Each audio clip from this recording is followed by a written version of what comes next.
Di atas danau darah, Xiao Chen menutup matanya saat dia merawat luka-lukanya. Pada saat yang sama, dia mengedarkan mantra surgawi guntur ungu untuk memulihkan energi sihirnya. Mata air energi sihir di lautan kesadaran Xiao Chen perlahan pulih. Dengan mantra surgawi guntur ungu telah mencapai lapisan ke-9, energi sihirnya pulih dengan sangat cepat. Energi sihirnya dimuntahkan dari mata air.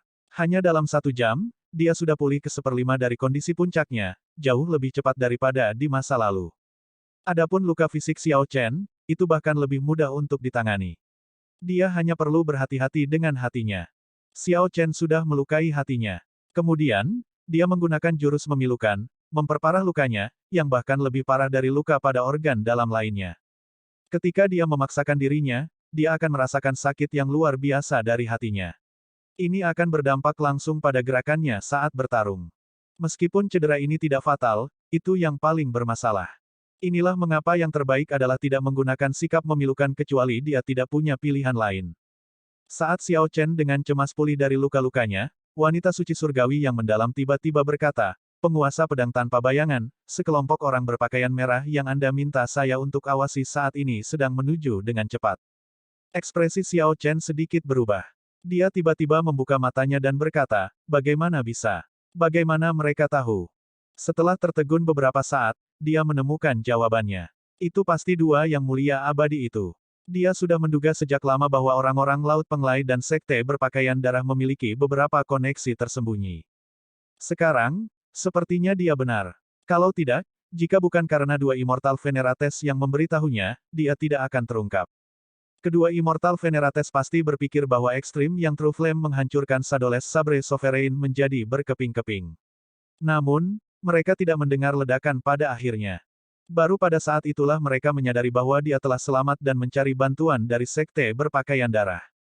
Xiao Chen menebak kebenaran masalah ini dalam sekejap. Nona suci surgawi yang mendalam mengetuk udara, dan buah roh muncul entah dari mana. Ini adalah buah bergizi jantung. Ini sangat efektif untuk menyembuhkan luka hati. Kenapa kamu tidak memberikannya padaku sebelumnya? Apa gunanya memberikannya padanya sekarang? Bahkan obat yang lebih baik pun tidak akan mampu menyembuhkan lukanya secara instan. Nona suci surgawi yang mendalam menjawab dengan tenang, "Kamu adalah orang yang mengatakan bahwa kamu tidak membutuhkan yang lain. Anda tidak bisa menyalahkan saya untuk ini." Petik 2. Lupakan. Ini bukan waktunya untuk berdebat. Xiao Chen dengan cepat mengkonsumsi buah bergizi jantung, dan cairan obat mengalir ke tubuhnya, berubah menjadi energi hangat dan lembut yang menutupi hatinya. Rasa sakit dari luka-lukanya berkurang secara signifikan, memungkinkan dia untuk sedikit menghela nafas lega.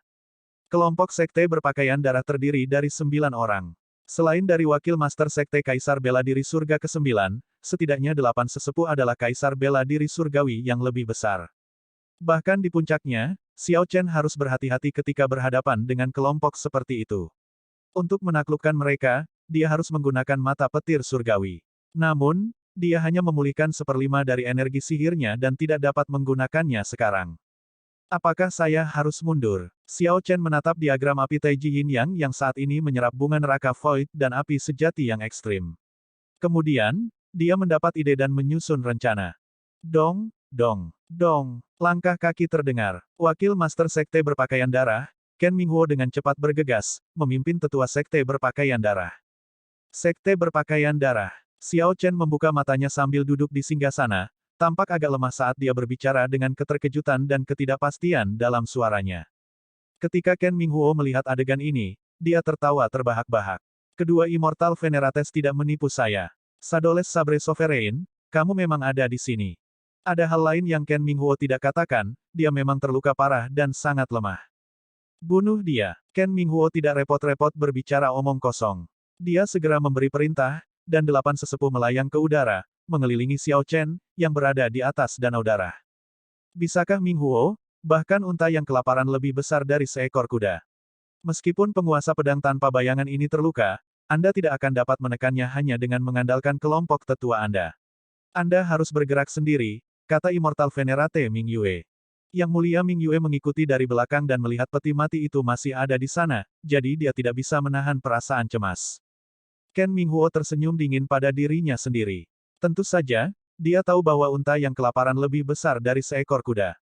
Serangan terakhir sebelum kematian seseorang tidak bisa diremehkan. Semakin seperti ini, semakin dia harus berhati-hati. Dia tidak bisa mengambil risiko ini. Yang harus dia lakukan adalah mengambil keuntungan dari situasi di akhir. Yuanying Immortal Venerate Tianyi berada di lampu kuno. Saat dia melihat diagram api Taiji Yin yang di udara, dia memasuki pemikiran yang dalam. Tidak heran dia tidak diledakkan sampai mati. Ternyata orang ini masih memiliki metode seperti itu untuk menunda semua bunga neraka Void. Ketika penguasa pedang tanpa bayangan akan mati, dia pasti akan membuat semua bunga neraka Void jatuh, mati bersama dengan kelompok orang ini. Saya harus memikirkan cara untuk membuat Ken Minghuo pergi. Akan lebih baik jika kedua belah pihak akhirnya mengambil kerugian besar. Di atas danau darah, Xiao Chen, yang berada di atas tahta, jelas tidak cocok dengan situasinya saat ini. Dia hanya bisa terus menghindar dan melarikan diri dalam keadaan menyesal. Selanjutnya, dia melambat seiring berjalannya waktu. Sepertinya dia tidak akan bisa bertahan lebih lama, tapi Yang Mulia Tianyi belum memikirkan rencana yang bagus. Immortal Venerate Tianyi tidak bisa menahan perasaan cemas. Memberikan karakter pihak lain pasti akan mengambil peti mati pada akhirnya. Melihat kemenangan sudah di depan mata, bisakah Minghuo melihat ke arah Yang Mulia Tianyi dan bertanya sambil tersenyum, Pak Tua Tianyi, apa yang kamu dan penguasa pedang tanpa bayangan yang memperebutkan sehingga kamu berakhir dalam keadaan yang menyedihkan? Immortal Venerate Tianyi mengutuk dalam hatinya. Saya hanya tahu bahwa Anda pasti akan mematahkan jembatan setelah menyeberanginya. Namun, ini bagus. Saya dapat menggunakan kesempatan ini untuk memikat Anda. Yang Mulia Tianyi sengaja tetap diam, tidak mengucapkan sepatah kata pun. Hehe, Pak Tua Tianyi, bahkan jika Anda tidak mengatakannya, saya bisa menebak apa itu. Peti mati di atas danau darah seharusnya adalah peti mati Bunda Suci Surgawi, kan? Mata Ken Minghuo sangat tajam. Dia telah lama menemukan peti mati. Setelah menguji Immortal Venerate Tianyi, dia menemukan apa yang Immortal Venerate Tianyi cari. Tidak mungkin. Peti mati itu milik Laut Penglai saya. Bisakah Minghuo, kamu bisa melupakan mengambilnya? Immortal Venerate Tianyi mengoceh, lampu kuno bergetar terus-menerus dalam kemarahannya. Ken Minghuo tertawa keras dan berkata, jangan khawatir. Aku tidak akan merebutnya darimu. Saya hanya akan melihatnya sebelum meninggalkannya. Petik 2. Meskipun Ken Minghuo mengatakan bahwa dia ingin melihatnya, dia masih tidak menunjukkan niat untuk memasuki danau darah, jadi Yang Mulia Tianyi tidak dapat menahan perasaan cemas. Apakah begitu? Kalau begitu, biarkan aku mengirimmu ke jalanmu. Tepat pada saat ini, sebuah suara tiba-tiba terdengar di belakang grup. Ekspresi Ken Minghuo berubah drastis saat dia berbalik untuk bertahan. Auranya langsung naik ke puncaknya. Xiao Chen menggabungkan 7 pedang menjadi satu dan menyalakan 10 titik energi pedang. Cahaya pedang yang cemerlang tampak sangat menusuk di lorong yang gelap. Meskipun Ken Minghuo bereaksi sangat cepat, dia tidak berdaya di hadapan kekuatan luar biasa yang langsung mengirimnya terbang. Bisakah Minghuo memuntahkan seteguk darah dan mendarat di danau darah? Kulitnya menjadi sedikit pucat, dan pakaiannya yang merah menyala dengan cahaya terang, terlihat sangat aneh. Sadoles Sabre Sovereign, jadi ini adalah tubuhmu yang sebenarnya. Bisakah Minghuo menyeka darah di sudut bibirnya? Namun, dia tidak tampak terkejut. Dia tersenyum dingin dan berkata, apakah kamu pikir aku tidak siap untukmu? Jika Anda tidak menunjukkan diri Anda, itu akan baik-baik saja. Karena kamu sudah menunjukkan dirimu, kamu bisa melupakan pergi. Petik 2. Xiao Chen tidak bisa diganggu dengan Ken Minghuo. Dengan pikiran, diagram api Taiji Yin yang di atas danau darah langsung runtuh. 10.000 kelopak bunga jatuh. Sebelum Ken Minghuo dapat memahami apa yang terjadi, ekstrim yang True Flame meledak. Cahaya berapi-api melonjak, menyelimuti seluruh danau darah. Begitu api meledak, Xiao Chen meraih lampu kuno, tempat Yang Mulia Tianyi berada, dan mundur dengan cepat. Gelombang kejut dari ledakan melonjak keluar. Kemanapun ia lewat, pilar-pilar batu itu langsung runtuh, hancur menjadi ketiadaan. Gemuruh. Lantai 9 dari bawah tanah istana abadi ambruk. Lantai 8, lalu diikuti oleh lantai ke-7. Semua lantai di atas terpengaruh. Jika bukan karena perlindungan pembatasan, ledakan intens sudah cukup untuk menghancurkan seluruh istana immortal. Xiao Chen tahu bahwa diagram api Taiji Yin yang miliknya telah menyerap setengah energi dari bunga neraka Void dan api sejati yang ekstrim. Kekuatan ledakan tidak akan cukup untuk membunuh Ken Minghuo. Beberapa dari kelompok tetua dari sekte berpakaian darah itu mungkin masih hidup. Saat ini, Xiao Chen tidak dalam kondisi yang cukup baik untuk mencari masalah dengan orang-orang ini. Sadoles Sabre Sovereign, cepat lepaskan aku. Kalau tidak, orang tua ini akan meledakkan Yuanying-nya dan binasa bersamamu. Lampu kuno, yang dipegang Xiao Chen, bergetar terus-menerus, mencoba berjuang bebas. Xiao Chen sudah tahu bahwa Yang Mulia Tianyi abadi ini tampak galak tetapi berhati pengecut. Meskipun dia menunjukkan front yang kuat, dia diam-diam takut mati. Xiao Chen mengabaikan Yang Mulia Tianyi, tidak peduli bagaimana Yang Mulia berteriak, tidak pernah melepaskannya. Setelah meraih Yuanying dari Immortal Venerate, Xiao Chen bisa melakukan pencarian jiwa, menggali rahasia Immortal Venerate Tianyi, dan mencari tahu semua rahasia Laut Penglai. Satu-satunya penyesalan Xiao Chen adalah dia tidak bisa memanfaatkan kesempatan untuk menangkap wakil Master Sekte berpakaian darah juga. Rencana yang bagus. Tanpa diduga, Anda begitu tegas, dengan mudah menghadapi bencana ini. Petik 2. Nona suci surgawi yang mendalam muncul entah dari mana, sekali lagi di samping Xiao Chen. Lantai 9 dari bawah tanah Istana Immortal hancur. Seluruh Istana Immortal berada dalam kekacauan. Namun, Nona suci surgawi yang mendalam masih tetap tenang, tidak menunjukkan perubahan ekspresi. Xiao Chen menghindari batu yang jatuh sambil menghindari berbagai batasan. Rasa spiritualnya menangkap sosok yang tak terhitung jumlahnya yang bergegas menuju tempat ini. Keributan itu terlalu hebat, mengejutkan semua orang di seluruh Istana Immortal. Saat Xiao Chen berlari, dia harus mengawasi lampu kuno itu, tidak membiarkannya lepas. Pada saat ini, dia melakukan banyak tugas dan tidak dapat menemukan waktu untuk melakukan hal lain. Apakah ada tempat di Istana Abadi yang terpencil dan aman, tempat yang tidak dapat ditemukan orang dengan mudah? Nona suci surgawi yang mendalam berpikir sejenak sebelum berkata, ikutlah denganku. Memang, ada tempat. Xiao Chen melepaskan napasnya yang tertahan. Dengan Bunda suci surgawi yang mendalam, penguasa Istana Abadi Mirage, membantunya, Istana Abadi Mirage yang berbahaya menjadi seperti rumahnya, bahaya berubah menjadi manfaat. Setelah beberapa saat, Xiao Chen mengikuti wanita suci surgawi yang mendalam ke kamar tidur yang tenang. Ketika jendela terbuka, orang bisa melihat pegunungan hantu dari sudut pandang yang sangat bagus. Ini adalah kamar tidurku. Ruangan yang saya gunakan untuk meditasi ada di samping. Anda bisa pergi ke sana untuk beristirahat. Petik 2. Xiao Chen dengan santai melihat sekeliling. Selain sangat bersih dan rapi, kamar tidurnya sangat berbeda dengan kamar anak perempuan pada umumnya. Terima kasih banyak. Dia mendorong membuka satu set pintu dan masuk. Sekarang, dia akhirnya punya waktu untuk berurusan dengan Yang Mulia Tianyi abadi ini. Setelah dengan santai melemparkan lampu kuno ke lantai, dia bersandar dan jatuh ke belakang. Cycle Throne yang dimasukkan ke dalam pakaiannya segera keluar dan menangkapnya. Suara mendesing. Lampu kuno segera menabrak pintu. Kemudian, itu jatuh ke lantai. Saat Xiao Chen duduk di atas tahta, dia berkata dengan acuh tak acuh, jangan sia-siakan usahamu. Disinilah Nona suci surgawi yang mendalam bermeditasi di masa lalu. Kecuali saya bersedia membuka pintu, Anda bisa melupakan keluar. Petik 2. Bang, bang, bang. Immortal Venerate Tianyi, yang berada di lampu kuno, sangat enggan untuk menerima ini. Lampu mengeluarkan cahaya terang karena berulang kali menabrak pintu. Namun, itu selalu jatuh kembali ke lantai tanpa menunjukkan apapun atas usahanya. Setelah mencoba berkali-kali, Immortal Venerate Tianyi akhirnya menyerah. Sosok ilusi kecil muncul di atas lampu kuno. Itu adalah Yuanying dari penggarap abadi.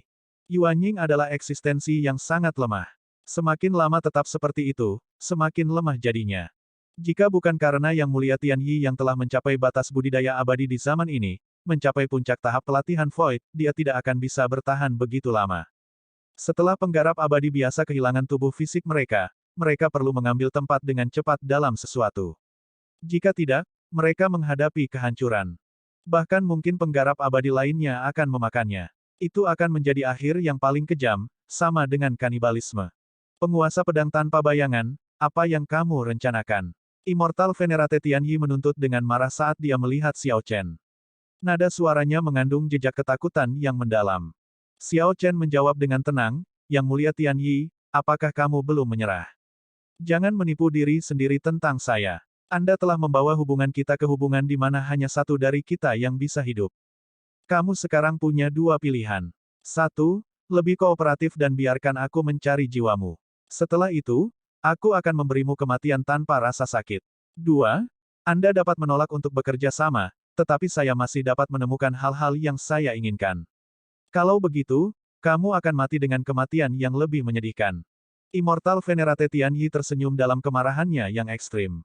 Karena kedua pilihan itu mengarah pada kematian, mengapa aku harus membiarkanmu mendapatkan keuntungan tanpa hasil?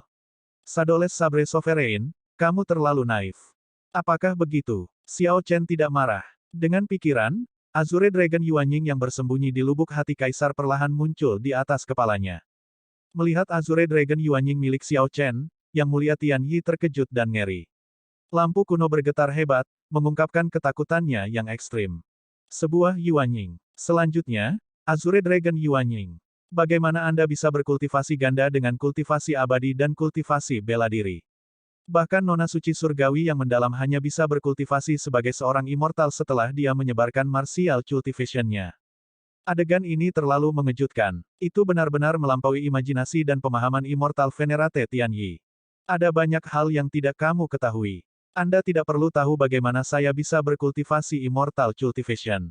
Anda hanya perlu tahu bahwa jika saya menelan Yuanying Anda sekarang, saya akan dapat mengetahui semua yang Anda ketahui. Kamu akan mati dengan kematian yang lebih menyedihkan.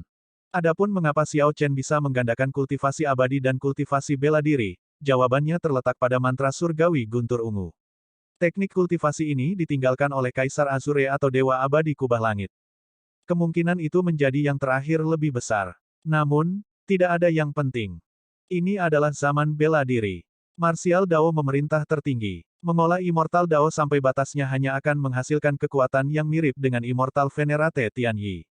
Bagi Xiao Chen, selain dari keterampilan sihir tertinggi seperti mata petir surgawi, Dao abadi tidak terlalu menarik baginya. Lama kemudian, Immortal Venerate Tianyi pulih dari keterkejutan Xiao Chen karena mampu mengolah Immortal Cultivation juga. Dia bergumam pada dirinya sendiri, tidak heran aku merasakan sesuatu yang familiar dari formasi pedangmu. Ternyata itu adalah klon yang dibuat menggunakan seni abadi. Jika aku tahu, ini sudah terlambat. Aku memberimu banyak kesempatan. Sekarang, saatnya untuk membuat keputusan akhir Anda. Xiao Chen tidak mau mendengarkan omong kosong Immortal Venerate Tianyi, langsung menyela dia. Yang Mulia Tianyi terdiam cukup lama sebelum berkata tanpa daya, saya memilih opsi pertama. Pilihan kedua terlalu menyakitkan bagi penggarap abadi. Itu sama saja dengan seseorang yang dimakan hidup-hidup. Tidak ada kultivator yang akan menerima kematian dengan cara seperti itu akan terlalu tragis. Bagus. Saya juga tidak mau menggunakan metode kedua. Xiao Chen menyipitkan matanya dan mengumpulkan sense spiritualnya menjadi seutas benang yang terbang menuju Yuanying Immortal Venerate Tianyi. Dengan Immortal Venerate Tianyi mengambil inisiatif untuk bekerja sama, Xiao Chen tidak mengalami kesulitan dalam pencarian jiwa seseorang untuk pertama kalinya. Setelah 1 jam, dia mengetahui berbagai kejadian di Laut Penglai terkait perjalanan ini. Tuan Harta Karun, semuanya bermuara pada orang ini. Ternyata Laut Penglai telah jatuh ke dalam kendali Master Harta Karun 1000 tahun yang lalu. Master Harta Karun telah mengalahkan ketiga Immortal Venerates. Sekarang, Laut Penglai adalah salah satu pion dari Master Harta Karun. Xiao Chen juga mengetahui bahwa penguasa faksi lain, Sekte Berpakaian Darah, juga adalah guru Harta Karun Laut berbintang surgawi. Dia tidak bisa menahan perasaan terkejut. Master Harta Karun yang rendah hati dan misterius sudah memiliki sarana seperti itu untuknya. Ini terlalu mengejutkan. Lebih jauh lagi, inilah yang diketahui Immortal Venerate Tianyi, yang bisa jadi hanya puncak gunung es dengan lebih banyak faksi dari Treasure Master. Adapun Xie Changtian dari Sekolah Pedang Surgawi Abadi, orang itu telah dikelola oleh Yang Mulia Yun Chen selama ini.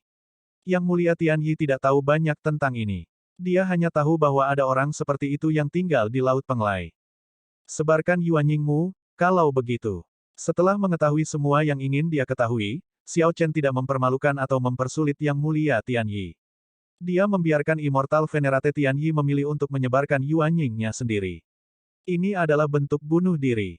Jika selama epoch Immortal, masih mungkin baginya untuk menjadi Immortal longgar setelah melakukan ini. Sekarang, itu tidak mungkin. Sadoles Sabre Sovereign, jika memungkinkan, tolong jangan serang Laut Penglai.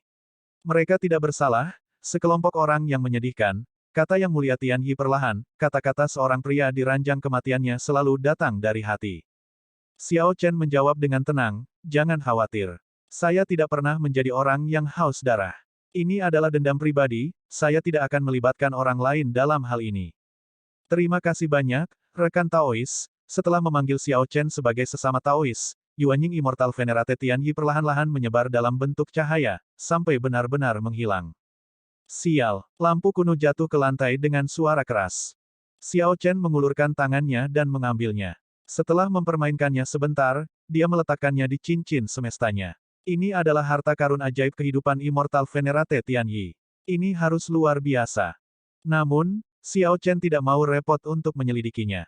Masalah Treasure Master masih mengganggunya. Dalam perjalanan ke Istana Abadi Mirage ini, Xiao Chen tiba-tiba mengungkap rahasia besar seperti itu, selain mendapatkan apa yang diinginkannya. Dia memiliki perasaan bahwa orang ini akan segera berhenti bersembunyi, bahwa ketika guru harta karun akhirnya menunjukkan dirinya, seluruh dunia samudera akan mengalami perubahan besar, mungkin seluruh alam Kunlun akan melakukannya. Sekte berpakaian darah dan laut penglai keduanya adalah pion dari Master Harta Karun. Dia telah mengirim sekte berpakaian darah untuk mengambil mutiara boneka tetapi juga mengirim penggarap abadi untuk membuka peti mati. Apa yang dia coba dapatkan dari peti mati? Selain lukisan itu, tidak ada yang lain di peti mati. Jawabannya tampak jelas. Apa yang diinginkan guru harta karun dengan lukisan itu? Ini benar-benar membingungkan. Waktunya singkat. Saya perlu mengembangkan seni siklus dengan cepat dan memahami keadaan siklus. Setelah memahami saber dao yang lengkap, saya akan mampu melawan Primes, bahkan melampaui mereka. Bencana iblis, penguasa dewa yang meninggalkan surga, dan sekarang Master Harta Karun. Meskipun Xiao Chen sudah memiliki kekuatan yang cukup besar, dia masih merasakan tekanan yang sangat besar. Sementara Xiao Chen pulih dengan damai, seluruh Istana Abadi Mirage menjadi kacau, keributan pecah di setiap lokasi. Pada musim semi darah 10.000 janin, Ken Minghuo, wakil Master Sekte berpakaian darah, tampak pucat. Pakaian merahnya compang camping karena ledakan, rambutnya acak-acakan, dia dalam keadaan yang sangat menyedihkan. Pakaian merah yang compang camping menggeliat, tampak seperti tetesan darah segar yang menyatu kembali. Dengan melihat dengan cermat, orang akan menemukan bahwa pakaian merah ini sangat berbeda dari pakaian merah yang dilihat Xiao Chen di masa lalu. Pakaian merah asli memancarkan ki iblis yang kuat. Melihatnya saja sudah membuat orang tidak nyaman. Ki iblis dari pakaian merah Ken Minghuo ditarik, tidak menunjukkan dirinya. Jika seseorang tidak dengan sengaja mencarinya, dia tidak akan menyadari adanya ki iblis sama sekali. Kualitas pakaian merahnya jauh lebih tinggi. Menurut rumor, orang-orang dari berbagai tingkatan di sekte berpakaian darah mengenakan berbagai jenis pakaian merah. Tentu saja, ini hanya spekulasi orang luar. Dunia masih belum tahu banyak tentang faksi ini yang tiba-tiba menjadi terkenal dalam beberapa tahun terakhir. Tiba-tiba, Ken Minghuo terbatuk keras. Setelah batuk beberapa kali, dia memuntahkan seteguk darah sebelum merasa jauh lebih baik. Penguasa pedang tanpa bayangan. Tanpa diduga, Ken Minghuo sangat ditipu. Dalam beberapa tahun terakhir, sekte berpakaian darah telah menunjukkan ketajaman mereka dan jarang menderita seperti ini. Ken Minghuo berpengalaman dan bijaksana, biasanya, dia tidak akan menjadi orang yang menderita, namun hal seperti itu terjadi padanya hari ini. Seandainya Ken Minghuo tahu lebih awal, dia tidak akan mempercayai kedua yang mulia abadi itu. Untungnya, Ken Minghuo tidak kehilangan mutiara boneka. Hanya memikirkan konsekuensi dari kehilangan itu membuatnya gemetar ketakutan. Itu adalah sesuatu yang diinginkan oleh Treasure Master. Jika Ken Minghuo kehilangannya, bahkan Master Sekte tidak akan bisa melindunginya. Dia akan berakhir menderita kehidupan yang lebih buruk daripada kematian. Langkah kaki terdengar. Ekspresi Ken Minghuo sedikit berubah. Menahan rasa sakit, dia dengan cepat meninggalkan tempat itu. Segera, Master Istana dari Istana Matahari Cyclic Astral Palace dan karakter utama lainnya dari berbagai tanah suci tiba. Namun, yang mereka lihat hanyalah puing-puing. Mereka tidak bisa mengerti apa yang telah terjadi. Mereka tidak merasakan aura harta tertinggi atau harta alam. Orang-orang yang menyebabkan keributan ini sudah pergi sejak lama. Gangguan ini ditakdirkan untuk berakhir dengan sangat cepat, tidak menarik banyak perhatian. Orang-orang yang hadir tidak akan pernah menyangka bahwa gangguan inilah yang akan memberi Xiao Chen dasar untuk melampaui seorang perdana. Di masa depan, dia akan berjuang keras untuk mencegah krisis putus asa, menyelamatkan alam Kunlun. 1 bulan berlalu dengan cepat. Bagi sebagian besar orang yang datang, selama mereka tidak mati dalam batasan, mereka pada dasarnya mendapatkan sesuatu, tidak menyia-nyiakan perjalanan ini.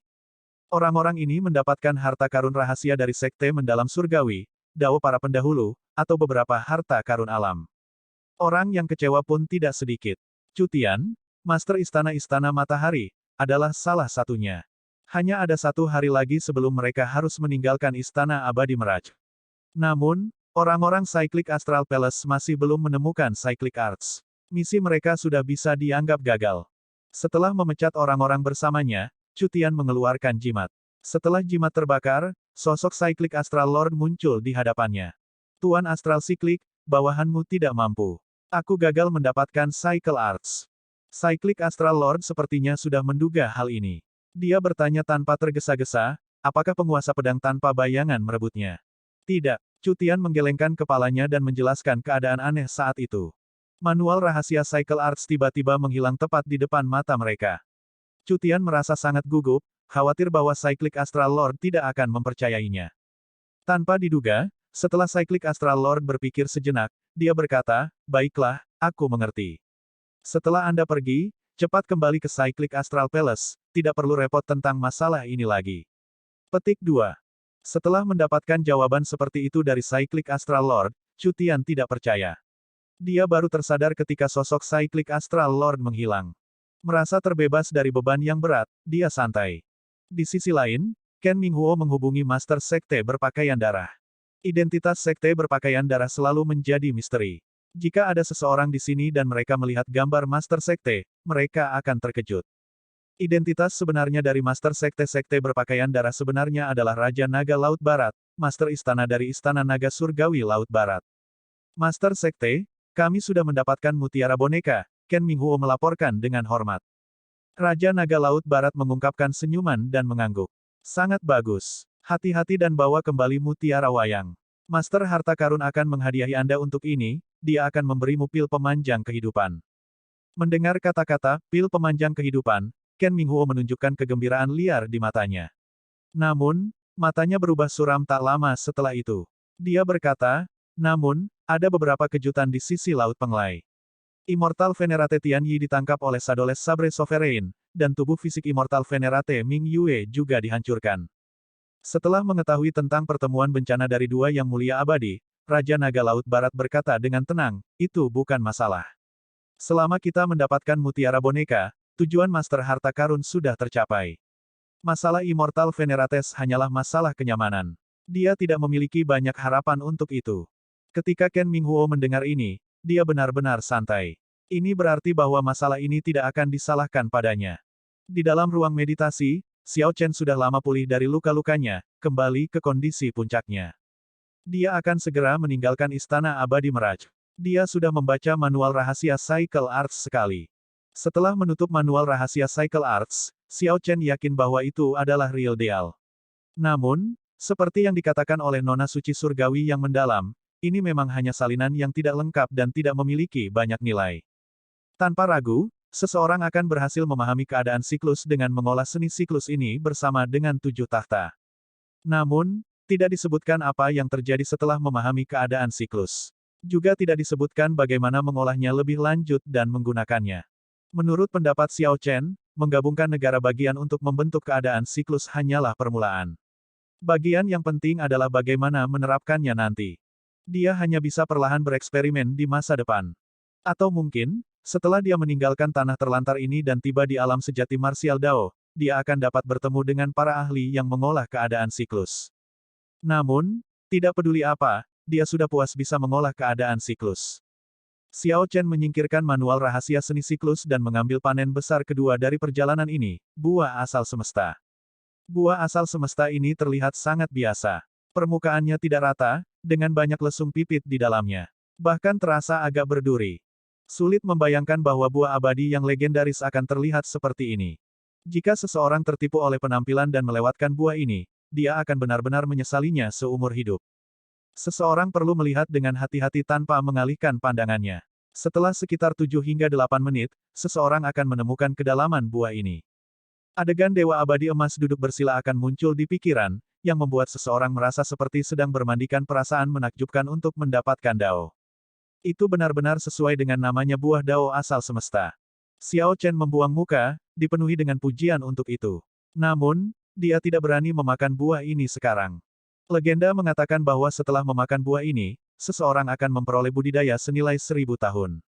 Namun, Xiao Chen tidak begitu percaya. Ini adalah sesuatu dari zaman abadi. Kultivasi dari zaman bela diri dan zaman abadi sangat berbeda, sama sekali tidak terkait satu sama lain. Tidak ada yang bisa memastikan efek pastinya sekarang.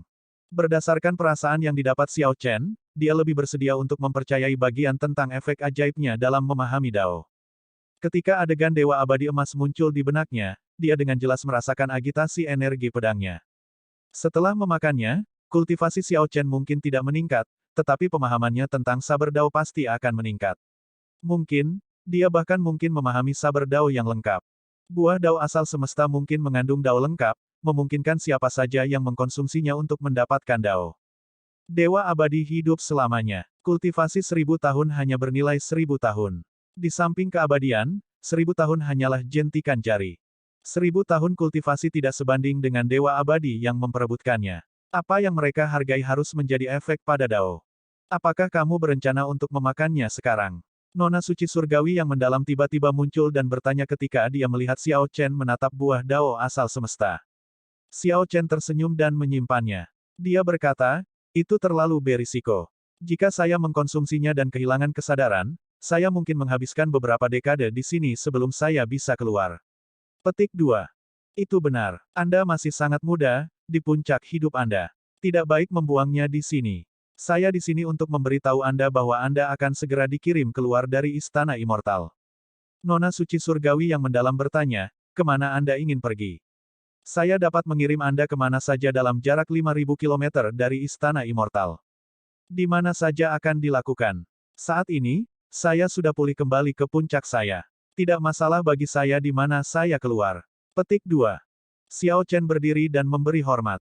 Terima kasih banyak atas perhatianmu di Istana Abadi Mirage. Sebelum saya pergi, saya harus berterima kasih sekali lagi. Tidak perlu. Kami berdua hanya mendapatkan apa yang kami masing-masing butuhkan. Nona suci surgawi yang mendalam menggelengkan kepalanya dan menolak ucapan terima kasih Xiao Chen. Kemudian, dia berkata, ayo, aku akan mengirimmu pergi. Setelah wanita suci surgawi yang mendalam selesai berbicara, Xiao Chen merasakan kekuatan yang tak tertahankan melemparkan tubuhnya keluar dari Istana Abadi Mirage. Dunia berputar. Ketika dia merasa kakinya tertanam kuat di tanah lagi, dia menemukan dirinya di sebuah pulau. Xiao Chen dengan santai melihat sekeliling dan menemukan bahwa pulau tanpa nama ini adalah pulau tempat lelaki tua berjubah rami itu berada sebelum memasuki Istana Abadi Mirage. Dia tidak tahu apakah wanita suci surgawi yang mendalam melakukan ini dengan sengaja atau apakah ini kebetulan. Suara mendesing. Tepat ketika Xiao Chen hendak pergi, sesosok tiba-tiba muncul di sampingnya. Itu adalah pedang liar 4 laut, Feng Xiao. Brother Sadoles, aku tidak menyangka bisa bertemu denganmu lagi setelah keluar. Feng Xiao tampak bersemangat, dia memberikan ketajaman tertentu. Dia pasti telah mendapatkan banyak hal di Istana Abadi Mirage. Xiao Chen mengangguk tegas, menjawab salam pihak lain. Kemudian, mereka dengan santai mengobrol sebentar. Memang, seperti yang diharapkan Xiao Chen, Feng Xiao telah memperoleh gambar pemahaman Dao yang ditinggalkan oleh seorang ahli pedang kuno. Setelah menghabiskan beberapa waktu untuk memahaminya, Feng Xiao membuat panen besar. Sekarang, Feng Xiao sedang bersiap untuk masuk ke kultivasi tertutup dan menyerap Dao yang lengkap. Xiao Chen tersenyum tipis dan memberi selamat kepada Feng Xiao, menawarkan berkahnya. Hehe, hasil panen saya tidak terlalu banyak. Ada ledakan besar di lantai 9 bawah tanah Istana Immortal. Saya mendengar bahwa harta karun tertinggi muncul. Sayangnya, saya melewatkannya. Petik 2. Feng Xiao dalam suasana hati yang baik, menjadi agak banyak bicara. Mungkin bukan hal buruk yang kamu lewatkan. Untuk banyak pertemuan kebetulan seperti itu, Anda perlu mengukur kekuatan Anda sendiri terlebih dahulu, kata Xiao Chen sambil mengingat pengalamannya di lantai bawah tanah ke-9 Istana Immortal. Secara alami, Feng Xiao tidak memahami makna yang lebih dalam di balik kata-kata Xiao Chen. Dia mengangguk dan berkata, Brother Sadoles benar. Saya harus memasuki kultivasi tertutup dengan cepat, jadi saya tidak akan mengobrol lagi. Mari kita bertemu lagi di masa depan jika itu ditakdirkan. Petik 2. Sampai jumpa. Xiao Chen mengirim Feng Xiao pergi dengan hormat. Tidak lama kemudian, pasangan parubaya juga keluar. Setelah dengan santai menyapa Xiao Chen, mereka bergegas pergi. Sepertinya mereka takut Xiao Chen menyerang mereka, merampas harta mereka. Xiao Chen menganggapnya lucu tetapi tidak mengatakan apa-apa tentang itu. Sepertinya wanita suci surgawi yang mendalam dengan sengaja mengirim kelompoknya ke tempat yang sama. Orang tua berjubah rami telah meninggal, jadi dia pasti tidak akan keluar. Namun, ada juga Geomaster Jiang Tian. Meskipun Xiao Chen percaya bahwa tidak ada yang akan terjadi pada pihak lain, dia masih agak tidak yakin di lubuk hatinya.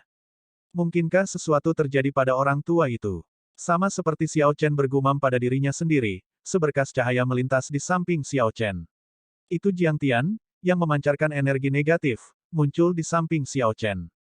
Haha, jangan khawatir, bahkan jika kalian semua mati, orang tua ini tidak akan mati. Meskipun Jiang Tian tampaknya mengeluarkan energi negatif, dia sangat bersemangat. Dia tidak dalam keadaan menyesal meskipun telah terjebak di gunung hantu. Betapa malangnya, kalau saja saya bisa melanjutkan. Jiang Tian dalam suasana hati yang sangat baik, agak melupakan masalah penggarap abadi. Hanya beberapa waktu kemudian Jiang Tian menyadari bahwa dia terlalu kasar. Dia tersenyum malu dan berkata, "Maaf, ketika saya berada di bawah gunung hantu, saya sedang meneliti metode para Geomaster kuno dan terlalu asyik. Bagaimana sisi Anda? Apakah orang Laut Penglai berhasil mendapatkan cara untuk berkultivasi sebagai hantu abadi?" Xiao Chen merasa tidak ada yang perlu disembunyikan dari Jiang Tian. Jadi dia dengan jujur berbicara tentang pertemuannya di Istana Immortal. Setelah mendengar penjelasannya, Jiang Tian tergerak, menghela nafas tanpa henti. Tanpa diduga, sangat sulit untuk berkultivasi sebagai Ghost Immortal. Nona suci surgawi yang mendalam, orang yang tidak berperasaan, benar-benar menyedihkan. Xiao Chen berkata dengan acuh tak acuh, aku merasa dia masih baik-baik saja. Setidaknya, dia benar-benar membantuku mendapatkan seni siklus, tidak seperti beberapa orang. Jiang Tian tersenyum malu. Bukankah aku terjebak di gunung hantu? Jika bukan karena terjebak, akan mudah bagiku untuk membantumu mendapatkan Cycle Arts. Sepertinya kamu agak riang setelah keluar, tidak seperti kamu dibatasi sama sekali. Xiao Chen tidak menerima alasan pihak lain. Tidak peduli apa, dia adalah orang yang berurusan dengan orang-orang Laut Penglai, jadi dia harus mencoba dan mendapatkan sesuatu dari Jiang Tian. Jiang Tian tahu bahwa dia salah. Dia berkata, baiklah, aku berhutang budi padamu untuk ini.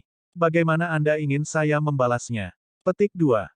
Xiao Chen tersenyum puas. Kamu benar-benar senior yang baik, sangat lugas. Kalau begitu, aku akan berbicara langsung. Saya ingin Anda membantu saya untuk menyelidiki identitas Master Harta Karun dan Hantu Ho. Lihat apakah ada hubungan di antara mereka. Saat Xiao Chen mengatakan itu, ekspresi Jiang Tian tenggelam. Bocah kecil, kamu mendorongku ke perapian. Master Harta Karun tidak menonjolkan diri dan misterius. Bahkan Primes tidak berani bergerak melawannya, namun kamu ingin aku menyelidikinya. Ini, sangat sulit untuk dibenarkan. Jiang Tian mencoba mendorong ini, jelas tidak mau. Seorang pria menepati janjinya. Haha, saya tidak bisa diganggu tentang itu. Ini jimat transmisi suara saya, beritahu saya ketika Anda memiliki informasi apapun. Xiao Chen tidak peduli. Setelah membuang jimat transmisi suara, dia meninggalkan pulau tanpa nama sambil tertawa terbahak-bahak. Ini meninggalkan Jiang Tian sendirian, memegang jimat transmisi suara. Setelah beberapa saat, dia berkata dengan ekspresi cemberut, masalah Master Harta Karun, memang, saya tidak boleh mencoba menipu diri sendiri dan orang lain. Baiklah, saya akan mengambil kesempatan ini untuk memeriksanya secara menyeluruh bersama beberapa teman lama. Petik 2. Dia sudah lama curiga bahwa Master Harta Karun terhubung ke dunia iblis abis jauh. Namun, Master Harta Karun terlalu kuat, dan gerakannya sangat rendah hati. Selanjutnya, dia tidak menentang berbagai tanah suci. Karenanya, semua orang hanya menutup satu mata terhadap keberadaannya. Ini terutama terjadi setelah Heaven Abandoning Deity Sovereign bergerak dan gagal menjatuhkan Master Harta Karun. Akibatnya, semua orang merasa lebih menghormati kekuatan Guru Harta Karun. Namun demikian, jika ini terus berlanjut dan Jiang Tian hanya menyaksikan Guru Harta Karun terus meningkatkan pengaruhnya secara perlahan, Jiang Tian hanya akan menipu dirinya sendiri dan orang lain. Setelah meninggalkan pulau, Xiao Chen mencari tempat yang cocok untuk budidaya tertutup di laut tanpa batas. Dibandingkan dengan Feng Xiao, Xiao Chen memiliki kebutuhan yang lebih besar untuk memasuki kultivasi tertutup. Selanjutnya, dia memutuskan untuk tidak keluar dari kultivasi tertutup sampai dia memahami keadaan siklus. Mengenakan topeng kemanapun dia pergi membuat Xiao Chen merasa malu.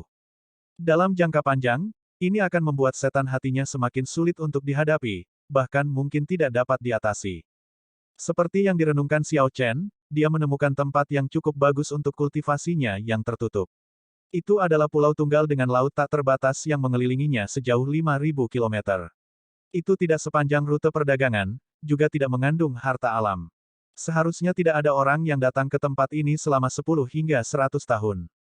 Sesuai dengan sifatnya yang berhati-hati, setelah Xiao Chen mendarat di Pulau Tunggal, dia meletakkan beberapa formasi pertahanan. Kemudian, dia melemparkan pelat formasi dan mengetuk udara dengan tangan kanannya, mengaktifkan pertahanan sederhana. Setelah meletakkan formasinya, dia duduk bersila, lalu menjernihkan pikirannya, memasuki keadaan di mana dia melupakan segalanya dan dirinya sendiri. Setelah mencapai kondisi mental yang tepat, Xiao Chen berteriak. Cahaya dari 7 warna berbeda keluar dari tubuhnya. Setiap cahaya mewakili keadaan yang berbeda, pembantaian, kehancuran, rasa sakit, kesedihan, keputusasaan, dan kematian. Pembantaian menyebabkan kehancuran. Ketika kehancuran menyebar, itu mengakibatkan kehancuran, yang membawa rasa sakit dan kesedihan. Ketika kesedihan diperluas tanpa batas, itu akan menjadi keputusasaan. Pada akhirnya datanglah kematian. Kematian mewakili kehancuran segala sesuatu. Namun, dari kematian muncul kehidupan baru, sebuah siklus. Tidak ada yang bisa lolos dari siklus ini, dari semut, burung, dan binatang yang tidak penting, ke dunia, bahkan zaman. Ini berlaku untuk zaman abadi. Para dewa jatuh, dan dunia hancur. Semuanya hancur. Namun, kematian zaman itu melahirkan zaman baru. Sekarang, alam Kunlun sudah makmur ini. Dunia besar di atas pasti akan lebih makmur. Siklus Dao tidak pernah berhenti. Pada halaman pertama manual rahasia Cycle Arts, ada 8 kata kuno, siklus tidak berhenti, hidup tidak pernah berakhir. Setelah dia memahami siklusnya, nyala api kehidupan akan abadi dan tak terpadamkan.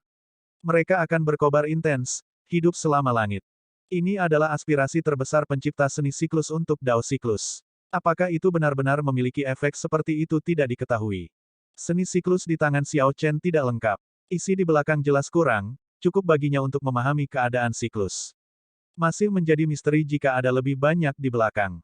Xiao Chen membaca manual rahasia seni siklus lagi. Kemudian, dia menutup matanya dan mengedarkan energinya seperti yang ditentukan.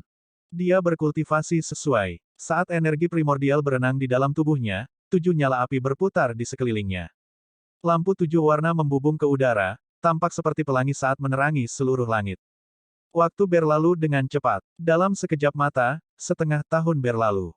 Selama setengah tahun terakhir, Xiao Chen telah berada di pulau terpencil dalam budidaya tertutup, tidak meninggalkannya sekalipun. Dia mengembangkan seni siklus dan lupa waktu. Kekhawatiran dunia luar tidak lagi mengganggunya. Situasi di benua Kunlun berubah. Setelah para elit dari alam Kunlun dan dunia iblis bertempur di medan perang Savage, pertarungan antara dunia iblis dan alam Kunlun semakin intensif. Sekarang, bahkan Raja Iblis sesekali akan ikut campur. Bayangan bencana iblis menyelimuti seluruh benua. Di bawah tekanan dunia iblis, Persatuan Dewa Dao dan Istana Dewa Bela Diri, dua aliansi besar, membentuk gencatan senjata sementara, tidak berkelahi satu sama lain tetapi bekerja sama melawan ancaman bersama. Itu bahkan sampai pada titik di mana mereka mengorganisir beberapa pertempuran besar di medan perang astral, mengadakan baku tembak yang intens melawan 18 Raja Iblis dan dunia iblis neraka jauh. Kedua belah pihak saling bertukar pukulan, menang beberapa dan kalah. Mereka takut satu sama lain. Namun, mereka tidak menggunakan semua kartu truf mereka, menunggu pertempuran terakhir yang menentukan untuk menentukan kemenangan. Terlepas dari sudutnya, faksi alam Kunlun dirugikan. Ini jelas hanya dari fakta bahwa pertempuran terjadi di alam Kunlun dan bukan dunia iblis jurang dalam. Setelah Perang 100 Ras, selama era kuno, puncak zaman bela diri berlalu dan tidak pernah kembali. The Deep Abyss Demonic World, yang selalu ditekan, mengambil kesempatan ini untuk bangkit. Alam Kunlun hanya bisa bertahan secara pasif. Bencana iblis akan selamanya menjadi pedang yang tergantung di atas kepala para pembudidaya alam Kunlun. Di Istana Raja Iblis di alam Iblis Eros dari 18 alam iblis dari dunia iblis abis dalam. Chu Chaoyun dan Raja Iblis Leng Yue berdiri berdampingan, melihat pemandangan yang jauh dari istana. Tidak ada warna atau sinar matahari di dunia iblis. Langit selalu gelap, hanya ada segumpal cahaya yang tampak seperti darah di barat. Pengamatan yang cermat akan menemukan sosok besar yang mengeluarkan kekuatan tak terbatas, yang menyelimuti setiap alam iblis, dalam gumpalan cahaya ini. Tidak ada iblis yang bisa lepas dari tatapan sosok itu. Itu adalah Dewa Iblis, yang dipercaya oleh semua orang di dunia iblis. Markas besar gereja kegelapan terletak di bola cahaya merah. Chu Chaoyun bertanya, bagaimana penyempurnaan pedang iblis? Ini mengikuti setiap keinginan saya. Saya dapat mengirim atau menariknya sesuka saya, menyukai bagian dari tubuh saya, jawab Leng Yue dengan lembut. Suaranya mengandung kualitas yang memikat. Chu Chaoyun tersenyum dan berkata, sejak zaman kuno, belum ada Raja Iblis yang bisa memperbaiki pedang bayangan jahat secepat ini. Sepertinya kamu adalah orang yang ditakdirkan untuk menjadi pemimpin Raja Iblis. Leng Yue tanpa ekspresi, tidak tampak bahagia sama sekali. Di hadapan Dewa Iblis, pemimpin Raja Iblis hanyalah pelayan yang paling rendah hati. Segera, kesempatan kita akan segera tiba. Setelah pergi dari sini hari ini, saya akan melakukan perjalanan ke Sky Dome Realm. Akan segera ada perubahan besar di alam Kunlun. Chu Chaoyun mengatakan beberapa kata memberontak saat dia melihat Dewa Iblis. Dia mengungkapkan senyum dingin. Dia mengerti apa itu Dewa Iblis dan merasa bahwa itu tidak layak ditakuti atau dihormati sama sekali. Namun, ketakutan Leng Yue terhadap Dewa Iblis menghalanginya untuk menindaklanjuti pernyataan Chu Chaoyun. Dia tetap diam. Alam kubah langit tidak mengizinkan Kaisar bela diri untuk turun ke sana. Bagaimana kamu akan pergi? Jangan lupa, aku memiliki Sky Dome Heart. Selama saya mau, saya bisa menjadi penguasa alam kubah langit kapan saja, jawab Chu Chaoyun lembut dengan senyum tipis. Leng Yue masih merasa agak khawatir. Tuan Gereja Kegelapan benar-benar tidak pernah mencurigaimu atau meragukanmu. Chu Chaoyun tersenyum dan berkata, kamu terlalu banyak berpikir. Dia sudah tahu rencanaku sejak awal. Namun, dia sangat percaya diri, percaya bahwa semuanya ada dalam kendalinya. Dia berpikir bahwa selain dirinya sendiri, semua orang di Sky Dome Realm adalah semut. Sudah waktunya untuk pergi. Berhati-hatilah untuk tidak mengekspos diri Anda sendiri. Kami masih harus menunggu waktu yang tepat. Ini belum waktunya untuk menunjukkan tangan kita.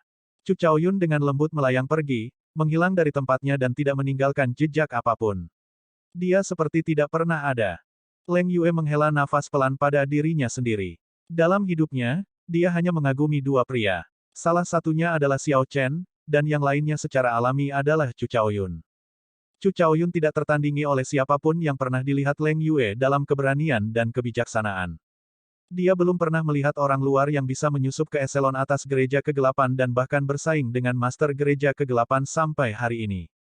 Ketika mengkhianati Teng Xiao, Chu Chaoyun tidak ragu-ragu, bertindak sangat tegas. Chu Chaoyun awalnya seharusnya menjadi pion Teng Xiao. Namun, dia membalikkan keadaan, menipu Teng Xiao dan mengubah Teng Xiao menjadi pionnya.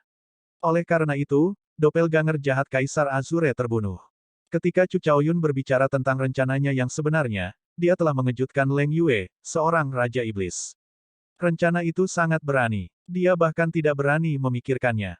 Namun, dia tidak hanya memikirkan rencana seperti itu tetapi juga melakukannya selangkah demi selangkah hingga hari ini. Namun, ketika Leng Yue memikirkan pertempuran antara Chu Chaoyun dan Xiao Chen, acara di akhir rencana, dia mengerutkan kening.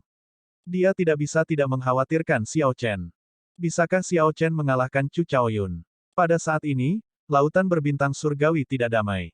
Sekte berpakaian darah, yang bangkit selama zaman keemasan, telah tumbuh hingga menyaingi tanah suci abadi. Konflik antara sekte berpakaian darah dan berbagai tanah suci bergerak dari rahasia ke tempat terbuka. Segala macam bentrokan kecil terjadi hingga bentrokan hebat akhirnya terjadi. Sekte Lima Racun bertempur dalam pertempuran besar dengan sekte berpakaian darah di Laut Timur. Kedua belah pihak melakukan banyak upaya demi Vena Raja Roh. Gelombang kejut menyebar sejauh 500.000 kilometer. Pada akhirnya, sekte Lima Racun kalah, sekte berpakaian darah merenggut Vena Roh Raja. Setelah pertempuran ini, sekte berpakaian darah menjadi tanah suci terbaru dari lautan berbintang surgawi. Ketenarannya segera menyebar jauh dan luas. Para pembudidaya yang ingin bergabung dengan sekte berpakaian darah adalah sebanyak awan, tanpa akhir. Sekte berkembang, momentumnya melebihi para penguasa lama, Istana Bulan dan Istana Astral Siklik. Pada saat ini, identitas master sekte-sekte berpakaian darah sengaja diekspos. Sekarang, Raja Naga Laut Barat Aolang berdiri di garis depan dan mengakui identitasnya sebagai master sekte-sekte berpakaian darah. Pilihannya untuk mengungkapkan dirinya pada saat ini menurut orang lain sedikit aneh. Meskipun sudah ada beberapa petunjuk yang menunjukkan hubungan dekat antara sekte berpakaian darah dan Istana Naga Laut Barat, tidak ada yang menyangka orang di belakang sekte berpakaian darah adalah Raja Naga Laut Barat sendiri. Kedamaian di lautan berbintang surgawi segera pecah. Setelah mengakui identitasnya sebagai master sekte-sekte berpakaian darah, Raja Naga Laut Barat Aolang memanfaatkan momentum dan secara paksa menaklukkan sisa faksi Raja Laut, menguasai Istana Naga Surgawi dari keempat lautan. Jelas bahwa Aolong telah merencanakan dan mempersiapkan ini sejak lama. Kalau tidak, dia tidak akan menyatukan Istana Naga Surgawi dari empat lautan begitu cepat setelah mengakui identitasnya sebagai Master Sekte-Sekte berpakaian darah. Ketika identitas Raja Naga Laut Barat terungkap, situasi antara Istana Naga Surgawi Laut Barat dan Gerbang Naga di dekatnya segera berubah menjadi canggung. Dibandingkan dengan keterkejutan faksi lain, Gerbang Naga bisa dikatakan panik, benar-benar lengah. Istana Naga Surgawi Laut Barat yang biasa-biasa saja pada awalnya mengalami kemunduran, namun berhasil melakukan perubahan yang mengejutkan, tiba-tiba menjadi faksi besar yang sebanding dengan Tanah Suci Abadi. Situasi Gerbang Naga langsung berubah genting. Tuan Kota, Mo Chen, segera dan dengan tegas memilih untuk menyegel kota. Selain murid Gerbang Naga, tidak ada yang diizinkan masuk ke kota Naga Langit. Pada saat yang sama, Gerbang Naga mulai mencari mata-mata di dalam kota, menyelidiki semua orang dengan curiga. Di sisi lain, mereka juga mengirim pesan ke Istana Dewa Bela Diri, meminta bala bantuan. 13 bandit besar Laut Hitam memilih momen sensitif ini untuk mengumumkan bahwa mereka akan pindah ke kota Naga Surgawi. Kekuatan Gerbang Naga sudah luar biasa. Namun, dibandingkan dengan faksi jahat seperti Sekte Berpakaian Darah, jelas masih ada perbedaan besar. Meskipun Sekte Berpakaian Darah masih belum menunjukkan tanda-tanda ingin menyerang Gerbang Naga, Mo Chen tidak berniat untuk tidak siap. Saat Raja Naga Laut Barat mengakui identitasnya, dia mulai menyusun segala macam rencana cadangan. Memang, setengah bulan kemudian, para pembudidaya dari berbagai cabang Sekte Berpakaian Darah menuju ke Laut Barat, berkumpul di Istana Naga Surgawi Laut Barat. Dalam setengah bulan lagi, Istana Naga Surgawi dari 4 lautan dan 7 markuise naga terhormat berkumpul. Berbagai faksi di Laut Barat yang awalnya berafiliasi dengan Gerbang Naga diserang. Selain beberapa sekte cerdik yang telah pindah jauh, mereka semua mengalami kehancuran. Berita tentang Sekte Berpakaian Darah yang ingin menyerang Gerbang Naga segera menyebar ke seluruh lautan berbintang surgawi, menjadi masalah besar yang diperhatikan semua orang. Banyak orang melihat ini sebagai Raja Naga Laut Barat Aolang membuat contoh Gerbang Naga, untuk membangun prestise Sekte Berpakaian Darah dan menginjak-injak reputasi masa lalu Raja Naga Azure. Dia ingin menunjukkan bahwa Sekte Berpakaian Darah adalah penguasa sejati. Di aula samping Istana Naga Surgawi Laut Barat, Aolang, Master Sekte Berpakaian Darah, menerima Raja Naga dari Istana Naga Surgawi Laut Timur, Istana Naga Surgawi Laut Utara, dan Istana Naga Surgawi Laut Selatan. Ketika keempat orang ini berkumpul, itu wajar karena ada sesuatu untuk didiskusikan. Mustahil bagi mereka untuk bertemu tanpa alasan sama sekali. Awalnya, Raja Naga Laut Timur adalah pemimpin dari 4 Raja Naga dan Raja Naga Laut Barat adalah yang terlemah. Namun, 1 bulan yang lalu, Aolang mengunjungi 3 Raja Naga lainnya. Tanpa kecuali, dia mengalahkan ketiga Raja Naga. Bahkan yang terkuat, Peng Yang, Raja Naga Laut Timur, Kaisar Bela Diri Sovereign Surga ke-7, kalah dari Aolang dalam waktu kurang dari 100 langkah. Kekalahan itu sangat menyedihkan, mereka tidak bisa melawan sama sekali. Peng Yang dan 2 Raja Naga Surgawi lainnya memandang Aolang dengan ekspresi tidak pasti, merasakan ketakutan dan antisipasi pada saat yang sama. Aolang sudah setuju untuk memberitahu mereka bertiga cara untuk tumbuh kuat dengan cepat jika mereka bergabung dengan Sekte Berpakaian Darah. Aolang, kita bertiga sudah di sini, tidak perlu bagi Anda untuk membuat kami tegang lagi, kata Peng Yang, Master Istana-Istana Naga Laut Timur. Aolang tersenyum tipis dan berkata dengan hati-hati, tidak perlu terburu-buru. Armor pertempuran berpakaian darah yang saya perintahkan dengan tergesa-gesa untuk Anda akan segera tiba. Petik 2. Armor pertempuran berbalut darah. Peng Yang dan 2 lainnya berpikir keras. Itu seharusnya pakaian merah yang dikenakan oleh para pembudidaya Sekte Berpakaian Darah. Mungkinkah pakaian merah ini memiliki nilai yang berbeda, dan pakaian mereka perlu disempurnakan secara khusus? Sementara ketiga Raja Naga ini menghibur keraguan mereka, 3 pelayan cantik memasuki aula samping, masing-masing membawa 1 set battle armor yang terlipat rapi saat mereka masuk. Master Sekte, 3 set Heaven Series dari Bloodclad Battle Armor telah selesai. Silakan periksa mereka. Petik 2. Aolang tersenyum dan berjalan mendekat. Kemudian, dia menyerahkan baju besi itu. Ini adalah armor pertempuran berbalut darah yang telah disiapkan untuk kalian semua. Pertahanannya tidak lebih lemah dari harta karun rahasia kelas kaisar. Setelah memakainya, Anda akan dapat mengeluarkan seluruh potensi tubuh Anda. Kekuatanmu akan melonjak dengan cepat dalam waktu singkat. Peng Yang mengerutkan kening dan berkata, meskipun battle armor seperti itu jarang terjadi, mereka tidak ada. Namun, efek sampingnya semuanya sangat menakutkan. Yang ringan sudah bisa lumpuh. Yang parah mungkin mengurangi umur seseorang. Aolang mengangguk dan berkata, itu benar. Ada harga yang harus dibayar untuk segala sesuatu di dunia ini. Perlu ada keseimbangan. Setelah memakai Heaven Series Battle Armor ini, umurmu akan lebih cepat habis. Setelah memakainya, setiap hari akan seperti 4 hari orang biasa. Saat Aolang mengatakan ini, ekspresi Peng Yang dan dua lainnya berubah drastis. Tingkat penipisan seperti itu setara dengan mengurangi rentang hidup mereka lebih dari setengahnya. Ini hanya menukar kekuatan hidup untuk kecakapan tempur. Aolang, masih ada hal-hal yang belum kamu katakan, kan? Peng Yang bertanya dengan cemberut. Aolang tertawa dan berkata, memang, kakak mengerti aku dengan baik. Betul sekali. Meskipun umur kita berkurang lebih cepat, selama kita memiliki pil perpanjangan kehidupan yang saya saring, itu akan sama dengan orang biasa. Tentu saja, saya tidak bisa memberi Anda metode pemurnian dari pil perpanjangan hidup saya. Selama Anda tetap setia pada sekte berpakaian darah, saya dapat menjamin bahwa Anda bertiga akan memiliki prioritas untuk pil perpanjangan kehidupan. Ekspresi Peng Yang dan dua lainnya goyah. Ini sama dengan mereka menempatkan hidup mereka di tangan Aolang. Aolang berkata dengan acuh tak acuh, armor pertempuran berbalut darah memiliki 4 tingkatan, surga, bumi, mendalam, dan kuning. Armor pertempuran seri surga sangat sulit untuk disempurnakan. Tidak ada lebih dari 10 set di seluruh sekte berpakaian darah. Itu bisa mengeluarkan 4 kali lipat potensimu. Ini tidak hanya akan mempengaruhi kecepatan kultivasi Anda tetapi juga kemampuan pemahaman Anda. Bagaimana menurutmu? Anda memutuskan sendiri. Saya setuju. Setelah ragu-ragu sebentar, Peng Yang akhirnya tidak bisa lagi menahan godaan untuk memiliki 4 kali lipat potensinya. Selanjutnya, jika dia tidak setuju, Aolang mungkin akan berselisih dengannya, jadi dia adalah orang pertama yang setuju untuk memakai Battle Armor. Ketika dua Raja Naga lainnya melihat ini, mereka berhenti mempertimbangkan dan mengenakan Battle Armor juga. Suara mendesing. Begitu ketiganya mengenakan Bloodclad Battle Armor, mereka segera merasakan kekuatan mereka meningkat setidaknya 20%. Kegembiraan dari merasakan kemajuan pesat itu tak terlukiskan. 3 Raja Naga bersukacita. Ini adalah pil pemanjang kehidupan untukmu, masing-masing 1 botol. Jangan katakan bahwa saya tidak menjaga saudara-saudara saya. Rencana Raja Naga Laut Barat Aolang sungguh luar biasa.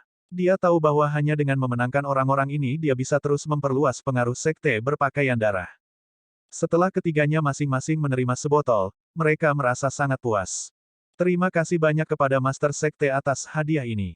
Peng Yang tahu bahwa mulai sekarang, hidupnya ada di tangan Aolang. Ketika situasi telah melampaui kemampuan seseorang, seseorang tidak punya pilihan selain menundukkan kepala. Terima kasih kepada Master Sekte untuk hadiah ini. Ketika Aolang mendengar ini, dia tertawa keras tanpa henti. Rasa puas menyebar di dadanya. Kemudian, dia melambaikan tangannya dan berkata, kita semua bersaudara. Tidak perlu bersikap begitu sopan. Manfaatkan dengan benar potensi yang dihasilkan oleh Heaven Series Battle Armor. Setengah bulan lagi, kita akan menyerang Gerbang Naga. Apakah kita benar-benar akan menyerang Gerbang Naga? Mereka memiliki istana Dewa Bela Diri yang mendukung mereka. Meskipun tidak ada yang perlu ditakuti dari Raja Naga Azure, kota Naga Surgawi dibentengi dengan baik. Tuan Kota, Mo Chen, juga bukan orang yang bisa menahan diri. Sepertinya rumor tentang sekte berpakaian darah yang bersiap untuk mengepung dan menyerang Gerbang Naga itu benar. Aolang menjawab dengan dingin, jangan khawatir. Pada saat itu, Istana Dewa Bela Diri tidak akan mampu menghadapi situasi tersebut. Mereka tidak akan punya waktu untuk peduli tentang ini. Saat itu, saya bersumpah untuk mempermalukan Xiao Chen secara menyeluruh. Jika saya tidak melakukan ini, semua tahun persembunyian saya akan sia-sia. Ketika Aolang memikirkan Xiao Chen, kemarahan di hatinya pasti muncul kembali. Adegan masa lalu muncul di benaknya, satu persatu, semuanya adegan penghinaannya. Salah satu yang paling sulit untuk dilupakan adalah saat dia memimpin banyak orang dari berbagai tanah suci untuk menimbulkan masalah selama upacara pembangunan kembali Gerbang Naga. Pada akhirnya, Xiao Chen menghadapi situasi sendirian. Kemudian, Ying Zongtian mengirim Aolang terbang dengan satu serangan telapak tangan. Aolang tidak akan pernah melupakan penghinaan ini selama dia hidup. Namun, reputasi Raja Naga Azure Xiao Chen telah mencapai titik terendah. Dia sekarang hanya seorang lumpuh, kata Raja Naga Laut Selatan dengan lembut. Seorang lumpuh. Aku tidak peduli dia lumpuh atau tidak. Kecuali dia berlutut di depanku dan memohon belas kasihan, aku akan mencuci gerbang naga dengan darah. Niat jahat dan membunuh dalam nada bicara Aolang membuat yang lain gemetar ketakutan. Setelah ini, 3 Raja Naga lainnya berhenti berbicara dan pergi. Ayah, bagaimana diskusinya? Apakah mereka setuju? Setelah ketiganya pergi, seorang pemuda segera bergegas ke aula samping. Itu adalah Aoyu, Tuan Muda Istana-Istana Naga Laut Barat. Diskusi sudah selesai. Setengah bulan dari sekarang, kita akan menyerang gerbang naga. Aolang menambahkan dengan acuh tak acuh, para murid Istana Naga Surgawi dari 4 lautan akan mengenakan armor pertempuran berbalut darah. Kirim berita ke kota naga langit malam ini. Beritahu mereka untuk menyerahkan Raja Naga Azure Xiao Chen.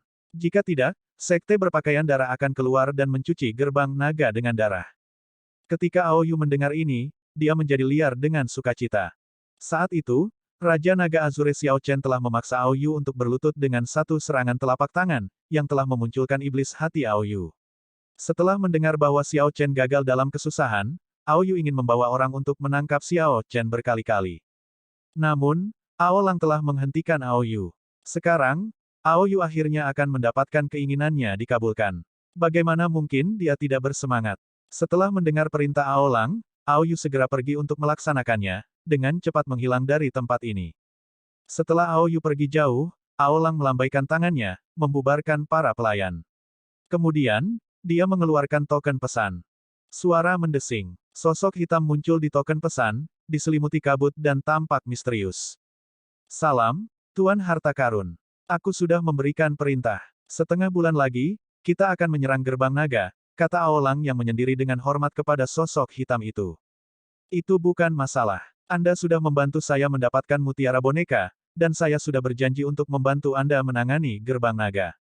Tidak perlu terus melaporkan kepada saya. Suara Tracer Master terdengar agak seram, menimbulkan ketidaknyamanan pada orang lain. Terima kasih banyak, Tuan Harta Karun. Setelah mendapat kepastian dari Master Harta Karun, Aolang akhirnya santai. Dia sudah menunggu hari ini terlalu lama.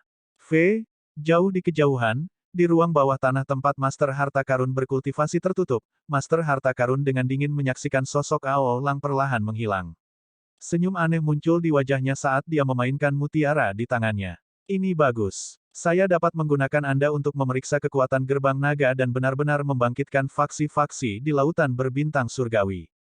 Larut malam, sekte berpakaian darah menuntut gerbang naga menyerahkan Xiao Chen. Kalau tidak, mereka akan menyerang setengah bulan kemudian. Berita ini dengan cepat menyebar ke seluruh lautan berbintang surgawi. Semua orang tahu bahwa Istana Dewa Bela Diri, yang dipimpin Ying Songtian, mendukung gerbang naga. Namun, sekte berpakaian darah benar-benar berani membuat contoh gerbang naga. Yang lebih mengejutkan adalah alasan yang digunakan Aolang, dia ingin gerbang naga menyerahkan Raja Naga Azure Xiao Chen. Banyak orang sudah melupakan nama ini. Faktanya, banyak dari talenta luar biasa yang baru bangkit belum pernah mendengar nama ini sebelumnya. Setelah Raja Naga Azure Xiao Chen melompat dari langkah terakhir Jalan Kaisar 5 tahun lalu, tidak ada berita tentang dia sejak dia kembali ke Pulau Bintang Surgawi, dia telah menghilang tanpa jejak. Jika bukan karena Aolang sengaja menyebutkannya, tidak ada yang akan mengingat nama ini. Segera, banyak pembudidaya menjadi penasaran. Mereka ingin tahu apakah gerbang naga akan menyerahkan Raja Naga Azure atau tidak. Di aula besar kediaman Tuan Kota-Kota Naga Langit, eselon atas gerbang naga telah berkumpul. Mo Chen, Yue Chenxi, Jin Dabao, Lord Jiu, Lan Tianji, Xiao Yu, Jin Lin, Gong Yangyu, Xuan Yuan Zantian, dan yang lainnya semuanya ada di sini. Beberapa dari orang-orang ini sering berada di luar, berkultivasi sendiri, bakat luar biasa yang mencari pertemuan kebetulan mereka sendiri di zaman keemasan ini. Ketika orang-orang ini menerima pesan Mo Chen dan mengetahui bahwa gerbang naga sedang dalam masalah, mereka tidak ragu untuk bergegas kembali. Saat ini, semua orang ini memiliki kultivasi yang tinggi. Mereka seperti ikan di air di zaman keemasan, mampu bertahan di mana saja. Yang terlemah dari mereka masih Kaisar Bela Diri Surgawi yang lebih besar. Yang terkuat adalah orang-orang yang tidak diharapkan siapapun, Xuan Yuan Zantian, Yue Chenxi, dan Gong Yangyu. Seperti Xiao Chen, mereka semua berasal dari Sky Dome Realm. Mereka semua memiliki kekuatan yang menyaingi Kaisar Bela Diri Berdaulat. Dari ketiganya, Xuan Yuan Zantian adalah yang terkuat. Bahkan Yue Chenxi dan Gong Yangyu tidak menyadari batas sebenarnya. Xiao Chen telah mengatakannya sebelumnya, Suanyuan Zantian menempuh jalan yang sangat sulit. Apa yang dibudidayakan Suanyuan Zantian adalah murni status kerajaan.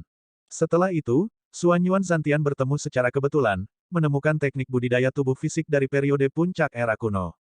Menggabungkan keadaan kerajaan dan tubuh fisik, ia berhasil membentuk tubuh perang raja yang memiliki potensi tak terbatas. Dari orang-orang di sini, Suanyuan Zantian adalah yang terakhir maju ke Kaisar Bela Diri. Jalan kaisarnya sangat berbahaya, dan dia hampir jatuh di anak tangga terakhir. Namun, dia berhasil melewatinya. Sekarang, dia mendapatkan ketajaman yang ditarik. Meskipun dia hanya berdiri di sudut aula besar ini, aura kerajaannya yang mengerikan masih memberi tekanan pada orang-orang. Nona Mo, apakah sesuatu terjadi padamu untuk memanggil semua orang? Jin Lin, yang berasal dari Sekte Langit Tertinggi bersama Xiao Chen, bertanya. Mo Chen dan Lan Shaobai duduk di dua kursi di tengah. Lan Shaobai berkata, biarkan aku menjawabnya. Tadi malam, Ao Yu, Tuan Muda Istana Naga Laut Barat, secara pribadi mengirim pesan kepada kami, menuntut kami menyerahkan Xiao Chen. Jika tidak, Sekte Berpakaian Darah akan menagih lebih dari setengah bulan kemudian dan mencuci gerbang naga dengan darah. Mereka benar-benar berbicara besar. Belum lagi kakak senior Xiao Chen saat ini tidak berada di gerbang naga, bahkan jika dia ada, kami sama sekali tidak akan menyerahkannya. Orang-orang di gerbang naga kita tidak mudah diganggu. Marah, Jin Lin menggebrak meja, menyebabkan suara keras. Kecil itu. Saat itu, Xiao Chen baik dan tidak mengambil nyawanya. Sekarang situasinya berbalik, kecil itu segera mulai mondar-mandir dengan hidung di udara. Ketika karakter keji berkembang, mereka benar-benar menjadi biadab. Jin Dabao mengutuk dengan marah. Dia membenci itu, ketika gerbang naga lebih kuat, mereka tidak membasmi istana naga surgawi Laut Barat, meninggalkan bahaya masa depan bagi diri mereka sendiri. Mo Chen berkata, tidak ada gunanya mengatakan semua ini sekarang. Saya memanggil semua orang bersama-sama sehingga kita bisa mendiskusikan ini. Sekarang, Sekte Berpakaian Darah berkuasa. Aku sudah memikirkannya. Semua orang di sini adalah teman baik kakak Xiao Chen. Tidak perlu menempatkan semua orang dalam bahaya untuk mempertahankan kota. Kita sementara bisa menuju benua Kunlun dan bersembunyi. Di masa depan, ketika kakak Xiao Chen kembali, kita dapat mencoba memikirkan solusi. Selama gunung yang rimbun masih ada, air tawar akan terus mengalir. Kata-kata Mo Chen sangat tulus. Dia percaya bahwa jika Xiao Chen ada di sini, dia juga tidak ingin melihat teman-temannya dalam bahaya. Bagaimanapun, Sekte Berpakaian Darah terlalu kuat. Raja Naga Laut Barat Aolang, Master Sekte Bloodclad Sect saat ini, juga sangat kuat. Tidak perlu. Nona Mo, karena kami memilih untuk kembali, kami sudah membuat keputusan. Kami adalah orang-orang dari Gerbang Naga. Bagaimana kita bisa duduk dan melihat Gerbang Naga dihancurkan? Suanyuan Zantian, yang diam, tiba-tiba berbicara dengan tegas. Bahkan jika kita tidak bisa mengalahkan mereka, kita masih harus melakukan yang terbaik. Betul sekali, apa yang dikatakan Broter Zantian masuk akal. Kota Naga Surgawi ini adalah puncak dari upaya kakak senior Xiao Chen.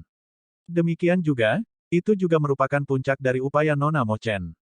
Bahkan jika kita pergi, Nona Mo Chen tidak akan pergi, kan? Gong Yang Yu tersenyum tipis, dengan elegan mengungkapkan pendapatnya. Butuh banyak usaha untuk membangun gerbang naga. Pikirkan kembali saat gerbang naga dibangun kembali dan seberapa besar tekanan yang dihadapi kakak Xiao Chen. Bagaimana kita bisa mundur dalam menghadapi sedikit tekanan? Nona Mo Chen, tolong izinkan kami untuk melawan Sekte Berpakaian Darah bersama-sama dengan Anda, kata Yue Chenxi. Dia seperti matahari terbit saat dia bersinar dengan tekad. Mari lakukan bersama. Tidak ada yang harus pergi dulu. Jika kita ingin pergi, kita harus pergi bersama. Nona Mo Chen, Anda tidak perlu memikirkan hidup dan mati bersama dengan gerbang naga. Jika kamu mati dalam pertempuran, kakak Xiao Chen pasti akan hancur. Xiao Yu memandang Mo Chen dengan mata besar dan sedih. Pada senyum tulus orang-orang yang melangkah maju di aula besar, mata Mo Chen agak berkaca-kaca. Dia tersentuh melampaui kata-kata. Sekarang, dia menyadari bahwa dia agak egois sebelumnya. Gong Yang Yu benar. Mo Chen memang berpikir untuk membuat semua orang pergi sambil tetap di sini sendirian. Namun, ketika dia mendengar apa yang dikatakan semua orang, dia tiba-tiba merasa bahwa dia agak egois. Gerbang naga milik Xiao Chen, tetapi juga milik Mo Chen dan semua orang di sini. Maaf, Mo Chen agak egois sebelumnya. Semuanya, tolong jangan pergi. Kita akan hidup dan mati bersama, maju dan mundur bersama. Kita semua harus hidup dengan layak, tidak ada dari kalian yang diizinkan untuk mati. Suara Mo Chen tampak agak tersendat. Saat dia tersenyum, air mata keluar dari matanya. Hidup dan mati bersama, maju dan mundur bersama. Pada saat ini, Lan Shaobai juga berdiri dan mengulurkan tangannya ke tengah. Segera, banyak tangan ditumpuk satu sama lain. Semua sesepuh gerbang naga tersenyum, berjanji untuk mengatasi kesulitan bersama, untuk maju dan mundur bersama. Senyum mereka riang, teguh, dan berani, mengungkapkan keyakinan pada gerbang naga. Ini adalah armor harta karun gerbang naga yang secara pribadi saya sempurnakan berdasarkan armor suci Azure Dragon. Ini adalah satu set lengkap harta karun rahasia Kaisar Great. Meskipun tidak sebanding dengan Azure Dragon Holy Armor yang dipakai Kaisar Azure saat itu bisa mencapai setengah dari pertahanan itu. Petik 2. Karena semua orang memutuskan untuk tetap tinggal, Mo Chen tidak berdebat lebih jauh. Untuk meningkatkan kekuatan gerbang naga, dia mengeluarkan 10 set armor harta karun gerbang naga yang telah dia sempurnakan. Mata Xuan Yuan Zantian berbinar saat dia mengungkapkan kegembiraan di wajahnya. Dia segera meneteskan darahnya pada satu untuk mengambil kepemilikan itu, menyempurnakan seluruh set. Dengan pikiran, semua bagian memancarkan cahaya biru saat mereka secara otomatis melengkapi diri mereka sendiri ke setiap bagian tubuhnya. Ketak, ketak. Setelah beberapa saat, Xuan Yuan Zantian yang tampan menunjukkan perubahan yang luar biasa dalam wataknya dengan mengenakan Dragon's Gate Tracer Armor. Battle Armor berwarna biru memiliki pola naga sejati yang terukir di atasnya. Aura kerajaannya bergabung dengan tirani naga sejati. Rasanya seperti Xuan Yuan Zantian adalah raja dari ribuan naga sejati, unik dan tak tertandingi. Ini benar-benar pas. Nona Mo Chen, keterampilan Anda benar-benar luar biasa. Terima kasih banyak, kata Xuan Yuan Zantian dengan hormat. Dia memiliki senyum puas saat dia memegang Heavenly War Halberd dan mengayunkannya sedikit. Setelah melihat Xuan Yuan Zantian memancarkan kekuatan luar biasa, semua orang di sini tidak sabar untuk mengenakan armor harta karun gerbang naga. Saat ini, Mo Chen bisa dikatakan tak tertandingi di seluruh alam Kunlun sehubungan dengan Refining Dao. Dia sudah berdiri di puncak, jauh di depan orang peringkat kedua. Semua orang puas dengan battle armor mereka sendiri, semuanya sangat senang. Xiao Yu mengenakan Dragon's Gate Tracer Armor dan berputar-putar di sekitar Lan Shaobai. Udara heroiknya segera berubah hidup dan menggemaskan. Hehe, kakak Shaobai, apakah saya terlihat imut dengan baju besi ini? Petik 2. Lan Shaobai tersenyum tipis dan memujinya sedikit, membuat Xiao Yu tersenyum dan tersipu. Di antara 10 set armor harta karun gerbang naga, ada satu yang seputih salju dan disertai dengan jubah merah, terlihat sangat menarik. Jin Dabao tersenyum dan berkata, set baju besi ini benar-benar unik. Kelihatannya sangat bagus, dan seputih salju musim dingin. Sangat cocok dengan kemurnian dan ketampanan Tuan Gemuk ini. Namun, tampaknya agak terlalu kecil, tidak terlalu pas untuk sosok Tuan Gemuk ini. Petik 2. Senyum Mo Chen sedikit memudar. Dia berkata dengan desahan lembut, ini untuk kakak Xiao Chen. Saat Mo Chen mengatakan itu, semua orang tampak agak kecewa. Andai saja Xiao Chen ada di sini, untuk melawan musuh bersama sambil mengenakan seragam yang sama. Saya percaya bahwa Xiao Chen pasti akan bergegas kembali. Dia akan mengenakan battle armor ini dan memimpin kita dalam tanggung jawab kita untuk mendorong kembali sekte berpakaian darah. Xuan Yuan Zantian berdiri dengan bangga. Dia menunjukkan tekad dalam penampilannya yang tampan, samar-samar meningkatkan suasana hati semua orang. Saya juga percaya bahwa kakak Xiao Chen pasti akan kembali. Dia tidak pernah mengecewakan kami. Bahkan jika kita tidak beruntung dan mati dalam pertempuran, dia akan mengenakan battle armor putih ini dan membalas dendam untuk kita semua. Setengah bulan dari sekarang, kami, sebagai sesepuh gerbang naga, benar-benar tidak bisa menurunkan prestise gerbang naga dan mengubah kami menjadi lelucon untuk lautan berbintang surgawi. Kami benar-benar tidak bisa membiarkan gerbang naga yang harus dibangun kembali oleh kakak Xiao Chen dengan begitu banyak tekanan untuk dibangun kembali, dihancurkan seperti itu. Hidup dan mati bersama, maju dan mundur bersama. Setengah bulan hanyalah sekejap mata bagi para pembudidaya. Tuan Muda Istana-Istana Naga Laut Barat, tidak, dia seharusnya adalah Tuan Muda Sekte berpakaian darah. Ao Yu telah menunggu hari ini sangat lama. Setiap hari terasa seperti setahun. Kapal perang merah yang padat menunggu di luar wilayah laut Pulau Bintang Surgawi. Setiap kapal perang memiliki panji perang sekte berpakaian darah. Sekilas, itu tampak seperti awan tebal berwarna merah tua yang turun ke laut. Sekte berpakaian darah tampak perkasa, menunjukkan aura yang kuat. Di tengah kapal perang yang penuh sesak ada 11 kapal perang yang memimpin sisanya, 7 markuise naga terhormat dan 4 raja naga masing-masing mengendarai satu. Kapal perang Raja Naga Laut Barat Aolang adalah yang utama. Setelah menyatukan sisa-sisa faksi Raja Laut, kekuatan sekte berpakaian darah mencapai puncaknya. Selain kurangnya akumulasi, itu sudah bisa menyaingi tanah suci abadi, bahkan mungkin melampaui satu. Banyak pembudidaya dan orang-orang di Tanah Suci dengan cermat mengawasi setiap tindakan sekte berpakaian darah dari langit yang jauh. Tentu saja, orang-orang ini tidak datang untuk membantu. Mereka ingin menonton pertempuran ini untuk mengetahui kekuatan sekte berpakaian darah. Saat ini, Azure Dragon King bukanlah Azure Dragon King dari 5 tahun yang lalu, ketika reputasinya berada di puncaknya. Oleh karena itu, orang-orang dari berbagai Tanah Suci semuanya memilih untuk menonton saja. Banyak dari mereka memendam pikiran berbahaya, berharap pertempuran berakhir dengan kedua belah pihak menderita kerugian besar. Seorang utusan berlutut di dek kapal dan melaporkan, "Tuan Muda, orang-orang di gerbang naga masih belum menjawab. Mereka tidak mau menyerahkan Xiao Chen." Aoyu mengungkapkan senyum dingin. Kemudian, dia menoleh ke belakang dan menatap ayahnya, yang duduk di atas tahta. "Ayah, gerbang naga ini tidak terlalu bijaksana. Tidak perlu bagi kita untuk bersikap sopan kepada mereka lagi." Petik 2.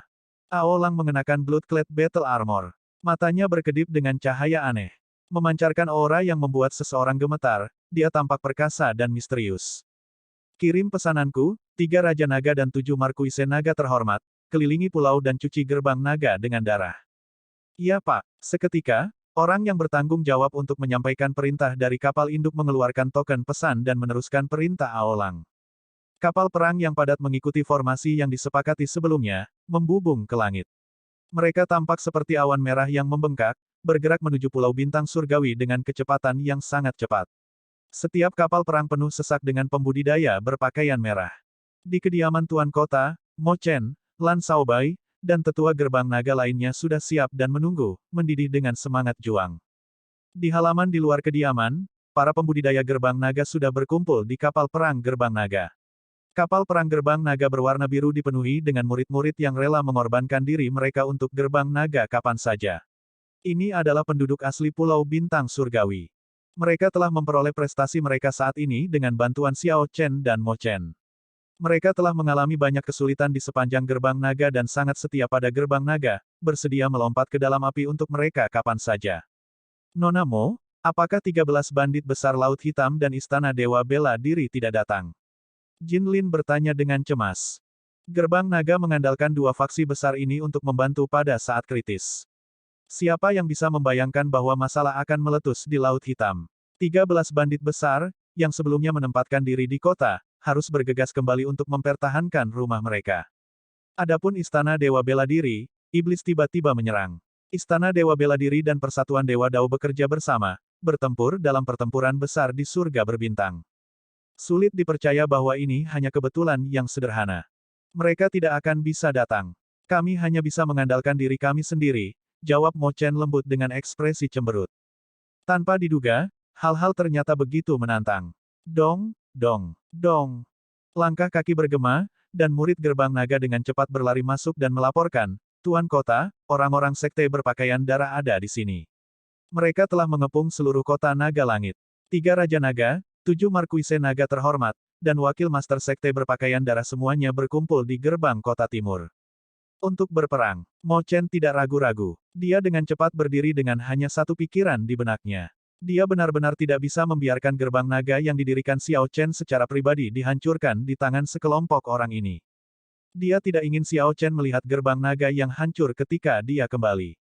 Mo Chen ingat bahwa Xiao Chen pergi dengan senyum tipis. Dia harus kembali dengan senyum tipis juga. Sesepuh gerbang naga di aula merasa sangat muram sebelumnya. Sekarang, mereka berdiri bersama tanpa ragu-ragu. Karena mereka telah memilih untuk bergegas kembali, mereka tidak memiliki niat untuk melarikan diri, tidak peduli siapa musuhnya. Setelah meninggalkan aula besar dan melihat ke atas, kelompok gerbang naga melihat awan merah yang terdiri dari kapal perang yang mengelilingi kota naga langit dalam sebuah cincin. Cincin itu begitu rapat, bahkan air pun tidak bisa menembusnya. Meskipun formasi pertahanan akan mencegah orang-orang ini menyerang selama gerbang kota dipegang, kumpulan besar awan merah memberi banyak tekanan psikologis. "Pergi ke gerbang kota timur," kata Mo Chen acuh tak acuh. Ratusan kapal perang gerbang naga yang menunggu di sekitar kediaman Tuan Kota membumbung sangat tinggi ke udara, melesat seperti anak panah saat mereka dengan cepat menuju gerbang kota timur. Kalau begitu, ayo pergi juga. Setelah Mo Chen berbicara, dia segera melompat ke udara dan berdiri di atas buku pekerjaan surgawi. Kemudian, dia merobek langit seperti meteor yang menyala-nyala. Yang lain menggunakan berbagai cara, bergerak jauh lebih cepat daripada kapal perang gerbang naga. Meskipun berangkat kemudian, mereka tiba di sektor timur kota terlebih dahulu. Penjaga di gerbang kota menunjukkan ekspresi serius. Saat mereka melihat awan merah yang memenuhi langit, wajah mereka menunjukkan tanda bahaya. Tuan Kota, Tuan Muda Sekte berpakaian darah Ao Yu ingin bertemu denganmu, kata Komandan Pertahanan Kota Timur dengan hormat. Aku akan pergi dan memanggilnya keluar. Mo Chen melangkah maju dan tiba di tepi tembok kota. Kemudian, dia melihat ke bawah dan melihat Ao Yu menunggang kuda, dikelilingi oleh pengawal. Di belakang, 3 Raja Naga dan 7 Markuise Naga terhormat masing-masing memimpin sekelompok orang. Wajah mereka dipenuhi dengan niat membunuh saat mereka menatap orang-orang di tembok kota dengan dingin. Raja Naga Laut Barat Aolang bahkan lebih jauh lagi. Dia tidak menginjakkan kaki di pulau itu, bertahan dari jauh di belakang. Dia tampil sangat percaya diri. Ketika Mo Chen melangkah maju di dinding tinggi, mata Ao Yu berbinar saat dia mengungkapkan senyum penuh arti. Setelah maju ke Kaisar Bela Diri, Mo Chen meninggalkan cadarnya. Di masa lalu, dia adalah kecantikan teratas dari Cloud Sea Domain. Sekarang, dia tampak terhormat, anggun, dan mulia, bahkan lebih dari saat itu.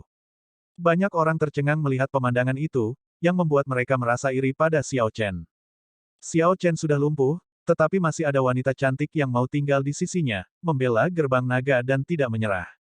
Tuan Kota Mo, kamu akhirnya keluar. Saya pikir Anda seperti Xiao Chen, menjadi seperti kura-kura yang bersembunyi di cangkangnya.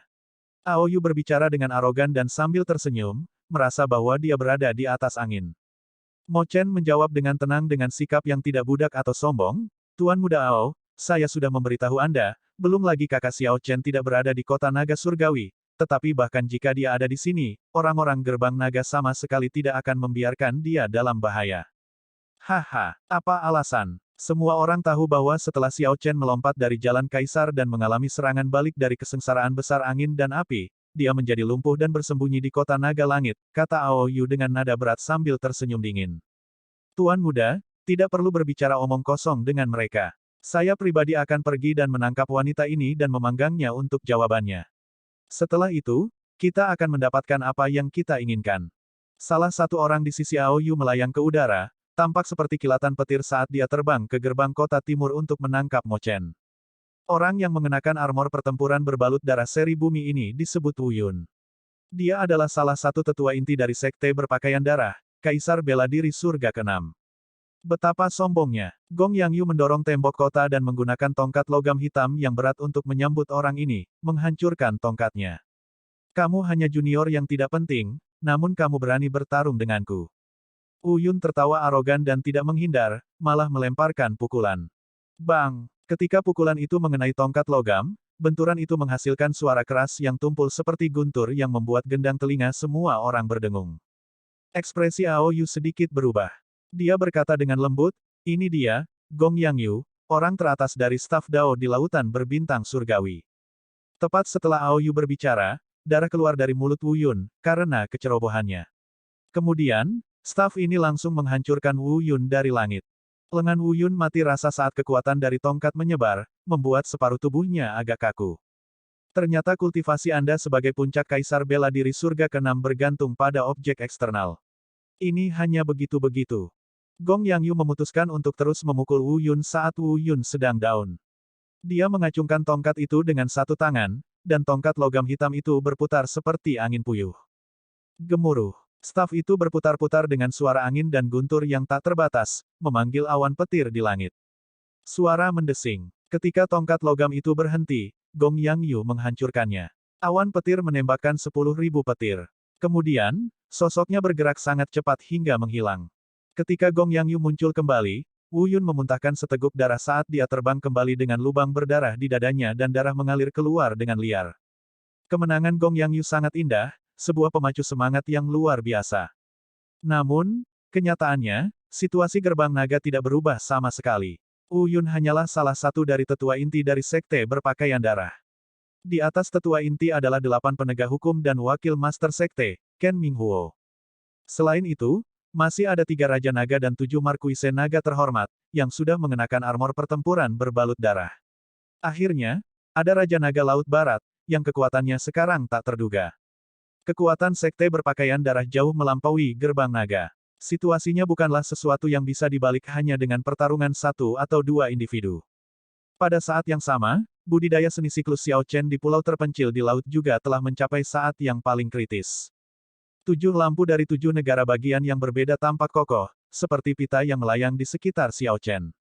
Saat berbagai negara mengelilinginya, seluruh pulau mewujudkan fenomena misterius yang berbeda. Gunung dan sungai hancur, asap mengepul dari kobaran api. Anak panah tertancap di tanah berpasir yang dipenuhi tentara yang penuh luka. 2 tentara berhadapan satu sama lain, dan pembunuhan berlanjut. Mata semua orang menjadi merah. Semua ini adalah apa yang disebut sejarah, terus berkembang melalui pembunuhan. Ini adalah fenomena misterius yang terwujud dari keadaan pembantaian. Setelah beberapa saat, pemandangan berubah. Berbagai kota yang rusak muncul di tengah pembunuhan, menunjukkan tanda-tanda kehancuran. Peradaban diinjak-injak, gunung dan sungai diratakan.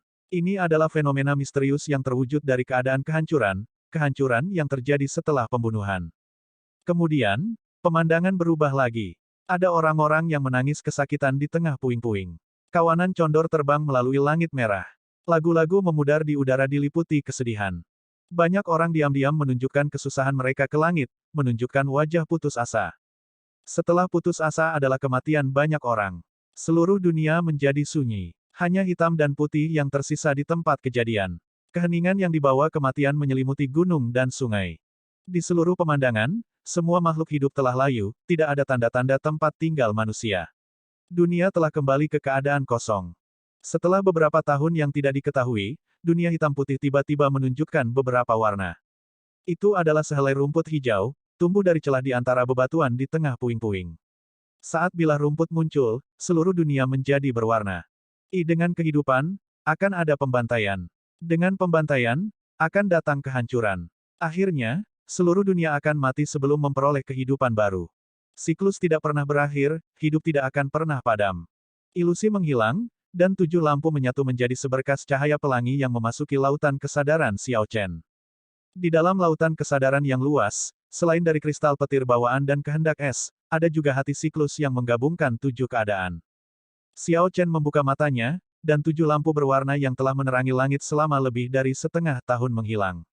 Saat dia melihat dunia ini, dia samar-samar memahami sesuatu. Pulau yang awalnya terisolasi dan terpencil tidak lagi begitu di matanya. Ada sarang semut yang terkubur di tanah dan rerumputan yang tumbuh dari celah-celah bebatuan.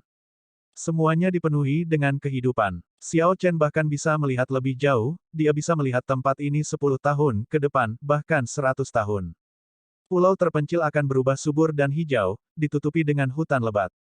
Status siklus akhirnya mencapai titik ini. Xiao Chen memasuki pemikiran yang mendalam. Sebelum dia membentuk keadaan siklus, dia tidak pernah bisa mengalami keajaibannya.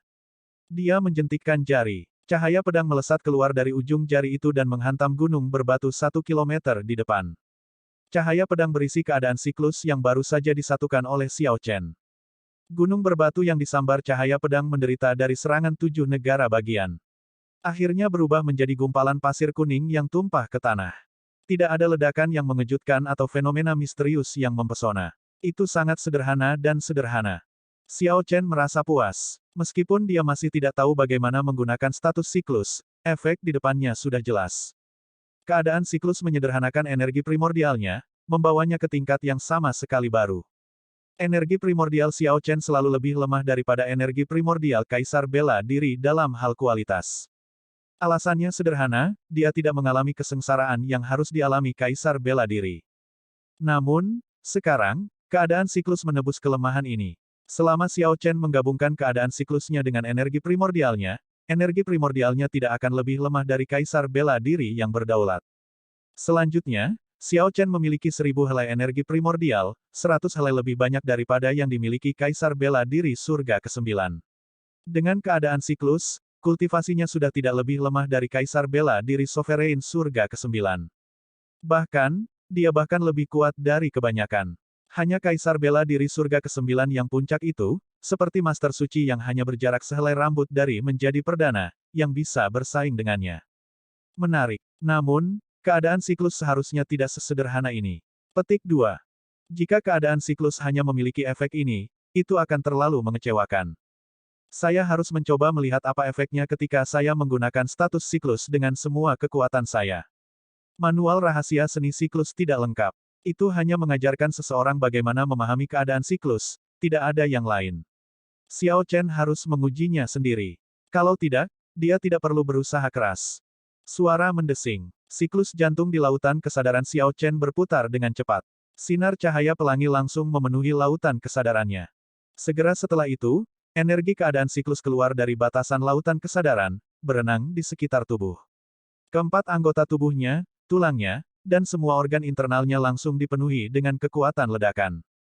Namun, dia tidak bisa bergerak. Tubuhnya jelas dipenuhi dengan kekuatan, tetapi begitu dia mengangkat kakinya, dia merasa bahwa dia sedang bertarung dengan seluruh dunia, menghadapi perlawanan yang tak terbatas. Mengapa seperti ini? Keraguan memenuhi pikiran Xiao Chen. Dia tidak bisa mengerti bahkan setelah berpikir lama. Mungkinkah dia tidak bisa menggunakan keadaan siklus di tanah terlantar ini? Jika begitu, maka usahanya selama setengah tahun terakhir akan sia-sia. Mata Xiao Chen berubah merah.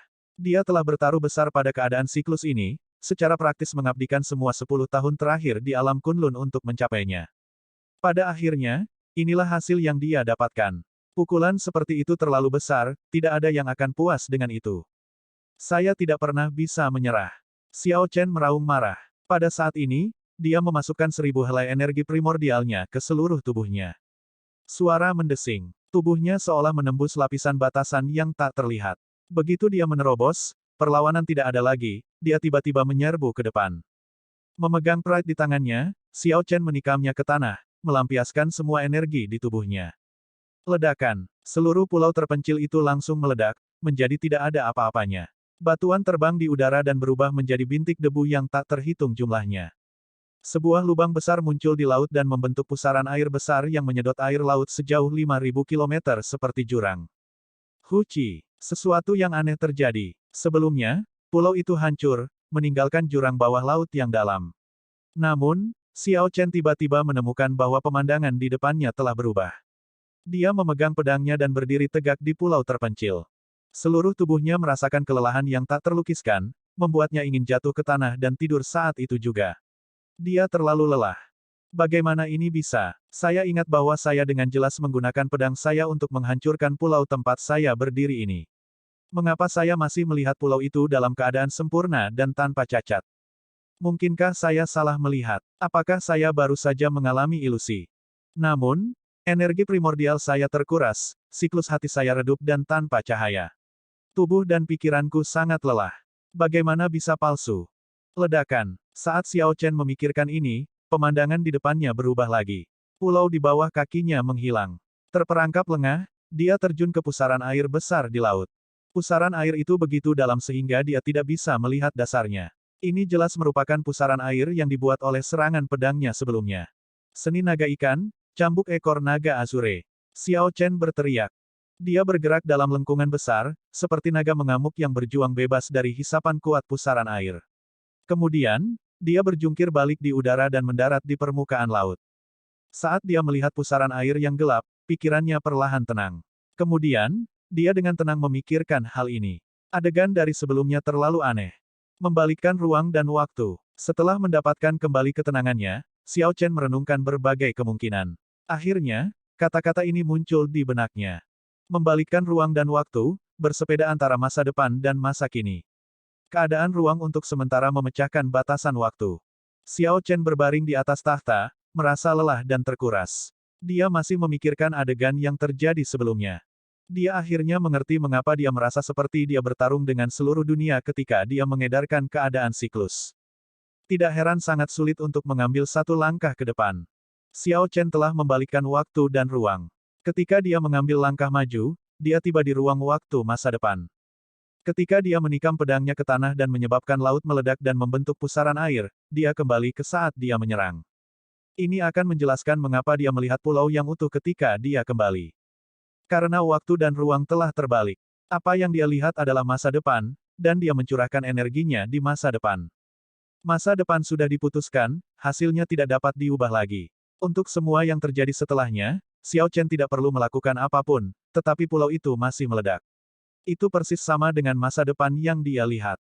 Itu agak rumit untuk dijelaskan.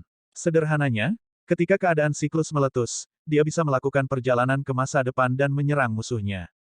Dari awal hingga akhir, ada total 3 detik pembalikan waktu dan ruang. Ada juga saat di mana Xiao Chen menyerang. Waktu menyerang di masa depan hanya 1 detik, bahkan mungkin kurang. Namun, 1 detik ini sudah cukup untuk menentukan pemenang pertempuran. Kecuali lawannya seperti Xiao Chen, yang menyentuh keadaan waktu, lawannya tidak akan bisa memblokirnya. Pikirkan saja, bagaimana seseorang bisa memblokir serangan yang terjadi di masa depan ketika seseorang berada di masa sekarang. Status siklus memang terlalu indah untuk diungkapkan dengan kata-kata. Itu benar-benar sesuatu yang berada di atas berbagai dao besar. Petik 2.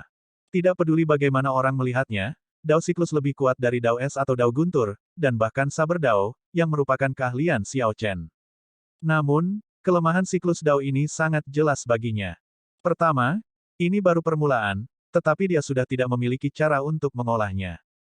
Kedua, tanpa saber dao dan thunder dao, begitu dia mengeksekusinya, akan terlalu sulit untuk mengatasi perasaan terkekang, dia tidak bisa mengeksekusinya secara alami. Akhirnya, itu menggunakan terlalu banyak energi. Selain bagaimana menghadapi perlawanan seluruh dunia untuk melakukan perjalanan ke masa depan dan kembali lagi menghabiskan energinya, rasanya seperti tubuh fisiknya berjuang untuk menahannya juga. Namun, memulai adalah bagian yang sulit. Seseorang harus berpikir optimis. Ini baru permulaan, dan itu sudah sangat kuat. Jika dia bisa mencapai kesempurnaan kecil, seberapa kuat itu? Xiao Chen tidak berani membayangkannya. Tepat pada saat ini, dia tiba-tiba merasakan token pesan di cincin semestanya berdering. Sangat mahal untuk membuat token pesan, sesuatu yang hanya bisa digunakan oleh Kaisar Bela Diri Berdaulat. Xiao Chen hanya pernah memberikan satu kepada Jiang Tian. Sejak beberapa hari yang lalu, Xiao Chen telah merasakan bahwa Jiang Tian ingin menghubunginya. Sayangnya, itu adalah momen kritis dalam budidaya seni siklusnya.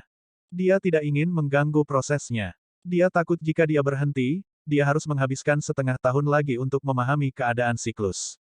Saat ini, Xiao Chen selesai mengolah seni siklus dan tidak lagi khawatir, jadi dia tidak ragu untuk mengeluarkan token pesan. Suara mendesing. Sosok miniatur Jiang Tian muncul di token pesan. Xiao Chen dalam suasana hati yang baik, jadi dia tersenyum dan berkata, kamu punya berita tentang Master Harta Karun. Haha, untuk berpikir bahwa Anda masih bisa tersenyum. Orang tua ini benar-benar kagum padamu, kata Jiang Tian dengan senyum dingin, ekspresinya aneh. Xiao Chen merasa ada yang tidak beres, ekspresinya tenggelam. Tolong bicara terus terang. Aku ingin menghubungimu setengah bulan yang lalu. Sekte berpakaian darah berniat menyerang kota Naga Langit dan menangkap Raja Naga Azure.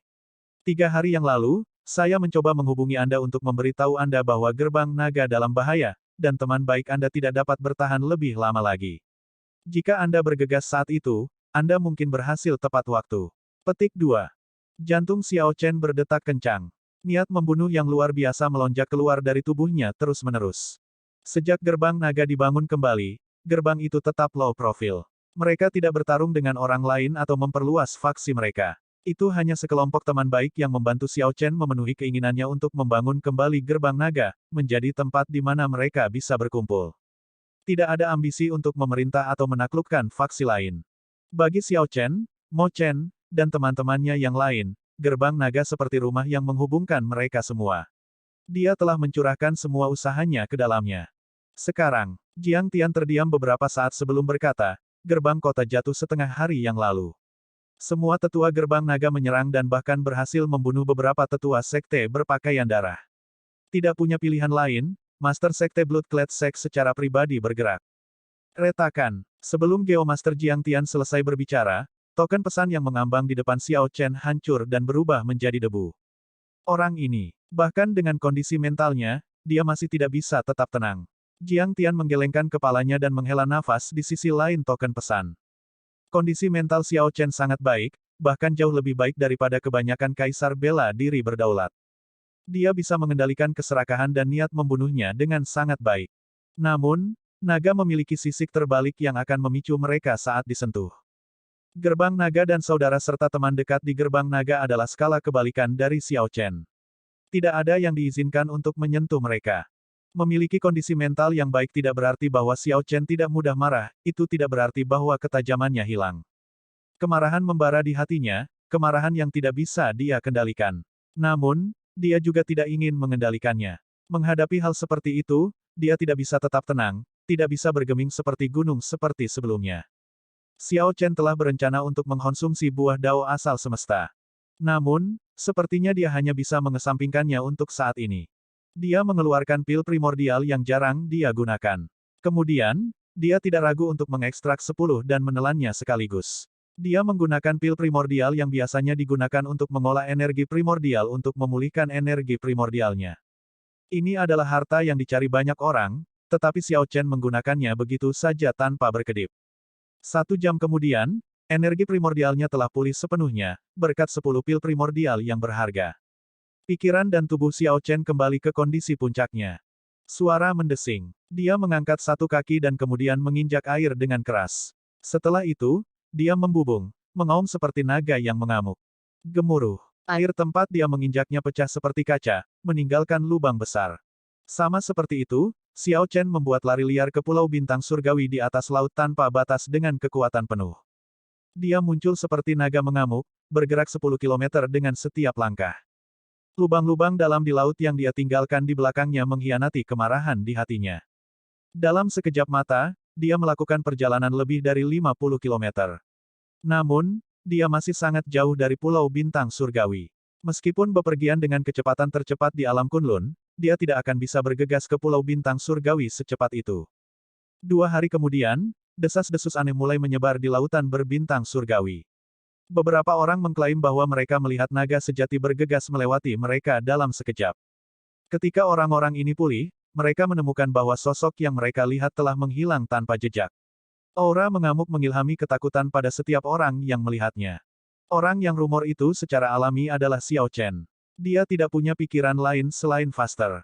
Lebih cepat. Pergi sedikit lebih cepat. Pergi ke Pulau Bintang Surgawi. Cepat. Pikiran seperti itu berhasil meningkatkan kecepatan Xiao Chen hingga batasnya. Setiap orang yang melihatnya berpikir bahwa dia adalah naga sejati yang melintas. Dengan mengandalkan kecepatan yang menantang batas alam Kunlun ini, Xiao Chen secara ajaib mencapai wilayah laut Pulau Bintang Surgawi 3 hari kemudian. Ketika dia melewati Istana Naga Surgawi Laut Barat, dia menemukan suasana di pulau itu agak aneh. Namun, hanya ada satu pikiran di kepala Xiao Chen.